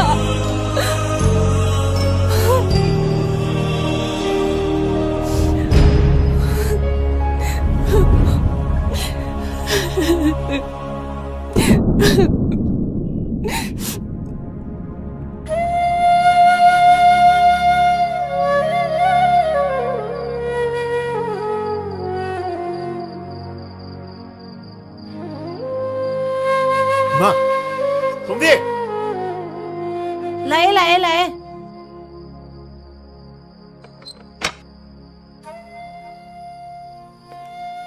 야이마, 능 라에다나. 라이마. 마디 까나. 나몽니 마. 아까 살다기야. Hoi ma. Kasadaini. Lo, chong lo. Hey, ngaku. Kay nune nang bo. May gam tu guk ti ne. Biema, Tombi. Nabung la one nang bo. May buk si ne. Tombi, khato tholoi. Wa amna loi ni ya be. Isa di lam sang lak pa da war rin do. Wa de da. Inama, may okse.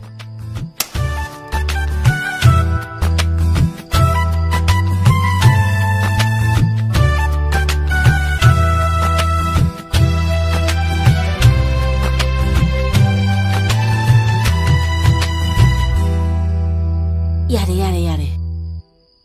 Biema, nang bu ima na siyam ki bata khelay na som sin ki biduro. Mani ma. Na som do di yauruk para. Yauri ima.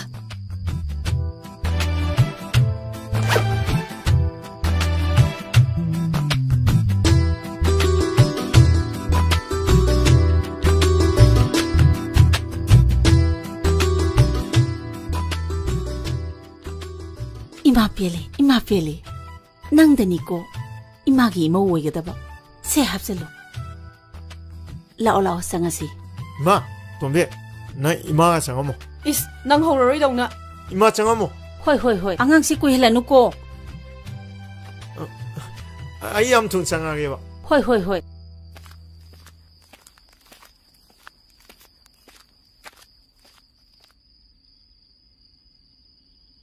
Tobi, aina nangbu mafam asida pudana laise. Thammo me, yare ai lage ba. Nang kari wale hobe mu laisina. Ai kai swati ba. Ta khele na chom ta sembiyo na lakne. Haima. Noi bo ji bo ngang musa dong na project wa kai do tori bra ne. Project wa kinati mi wona give pinam nim. Haima. Karamba mi dano. Leisa bidaro. Lame, amta ka kaloi. Ai wam ta hoge. Hoi lage tam. Ma chem da semam ko. Postan semam ko. Ai kumdana maram do haye ba. Fajan semam ko. Masibu. Nupi ka koira zatlane. Tamo. 정호, 홈라. Kaya daw. Ay no wanda phone hai ning da wam ne ra. Nang na ta la ke torom mani. Ado nang lai siam phare. Kay wano tamo.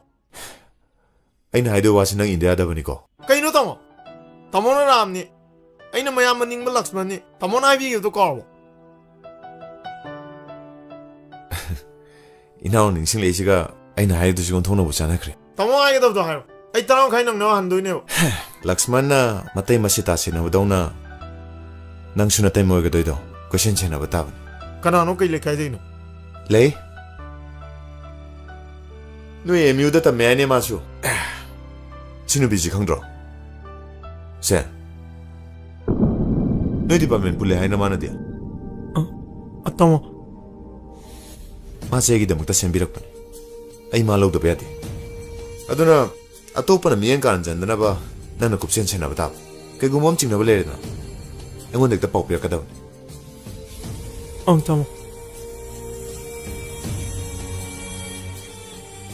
tamo ai chala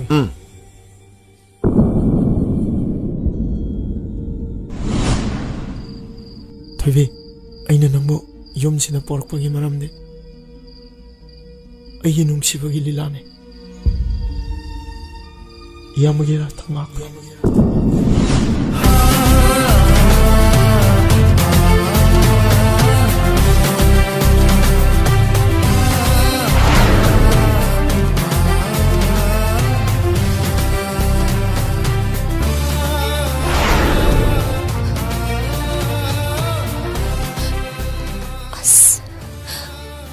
Aina kalorisiga.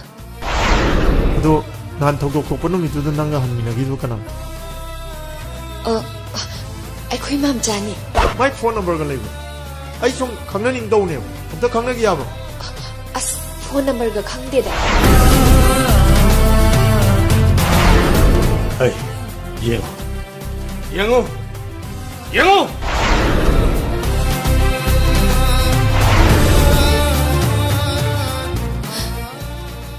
ꯃꯁꯤꯗ ꯂꯩꯕ ꯉꯝꯃꯔꯣꯏ ꯑꯁ ꯑꯩ ꯏꯀꯥꯏꯕꯅ ꯁꯤꯔꯦ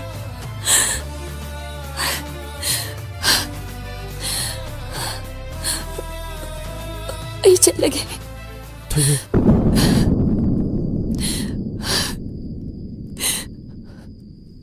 ꯑꯩꯅ ꯅꯪꯕꯨ ꯃꯇꯝ ꯄꯨꯝꯅꯃꯛꯇ ꯂꯥꯟꯅ ꯈꯟꯈꯤꯕ ꯂꯩꯇꯦ ꯅꯪꯗꯤ ꯑꯩ ꯇꯥꯃꯣꯒꯤ 이따이모 오이나 칸나 날라키 이마 알았다 이제 뛰어오네 난 거울로이다 보동나 야이마 야이마 까리는 너나 등으로 오는 건 애도 보 와리도 사는 게가 이몽대 상가가 사나라 봐야로 온통는 안용 기대도 꼭 항신체야 마 정호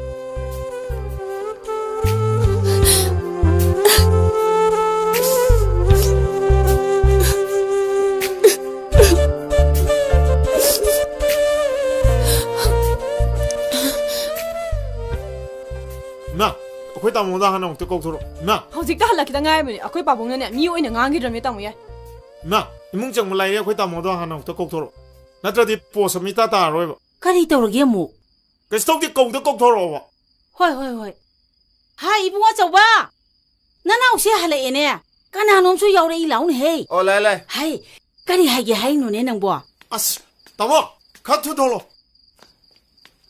ꯑꯦ ꯂꯝꯃꯩ ꯅꯪ ꯂꯥꯛꯄꯣꯏꯗ ꯀꯅꯥꯅꯣ ꯌꯥꯎꯔꯛꯑꯦꯕꯨ ꯏꯃꯥ ꯇꯨ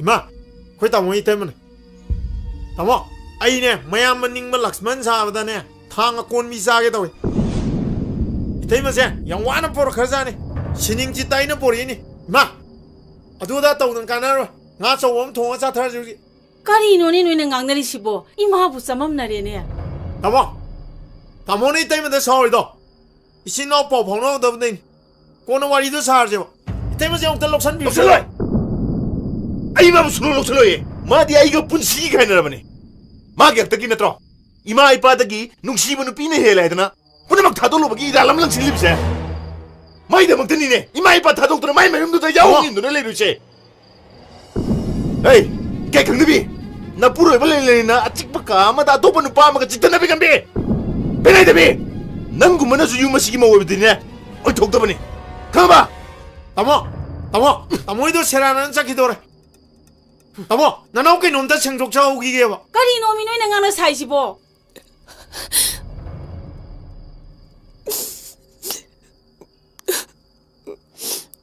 ꯆꯨꯝꯃꯦ ꯑꯩꯒꯨꯝꯕꯤ 이참 잠자비 마라 공부할다 정죄락비 가사닝올 아이나디 아숙 마록 라이크라바 만ung kanbe imungshigi aina karamna mo oigani aide apangbini pangobagi mahinane aina ngasi kai banjin nangise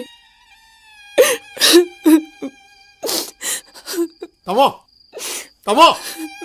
시온데 이 깔까니고 못차나 로션마 있다 모인 떠오나 혹시 제랑은 또랑은 배랭은 또랭은 가나이지 아따이가 남다나 나한테 다모나네 라메 이때만 니가 술안 잡았는데 이때만 나 또분도 방어 나이나 다모나만 안 시리도 우나리만 봐도 아따이가 남다나한테 아이네 나나오네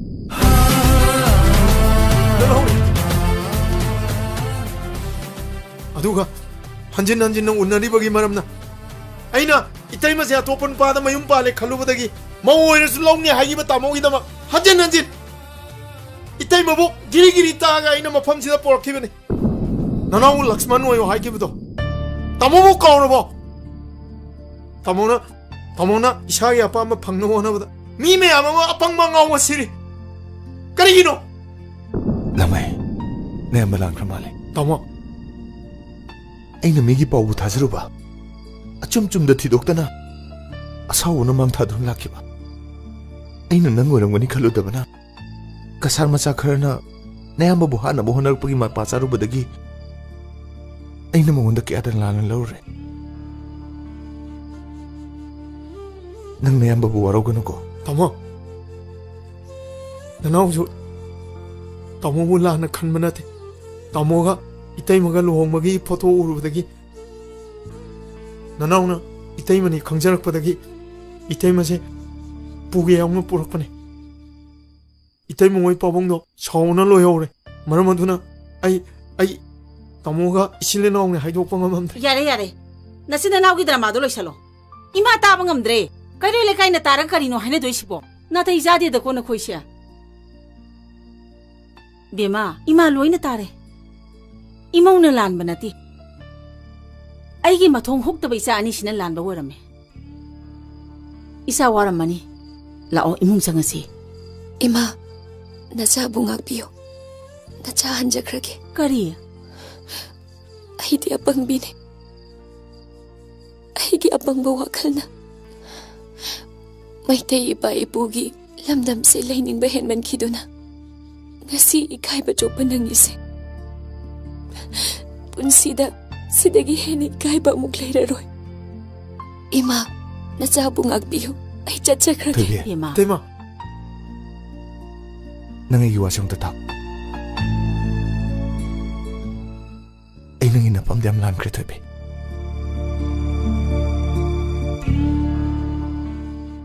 bima kopkono इमौदी नुपी लक्तगी अथोइबिनी कंगलब लेरांग नासो ममबु मपो कहेंदना लेना म फावबो सोहेंदना पोरक पंगमबिनी अदुक जेक्शन बनुपीदी मालेम दानी सुरमो नंगु इमौ ओइदना कनाबु ओइगनी लाओ इमुंग संगसे इमौ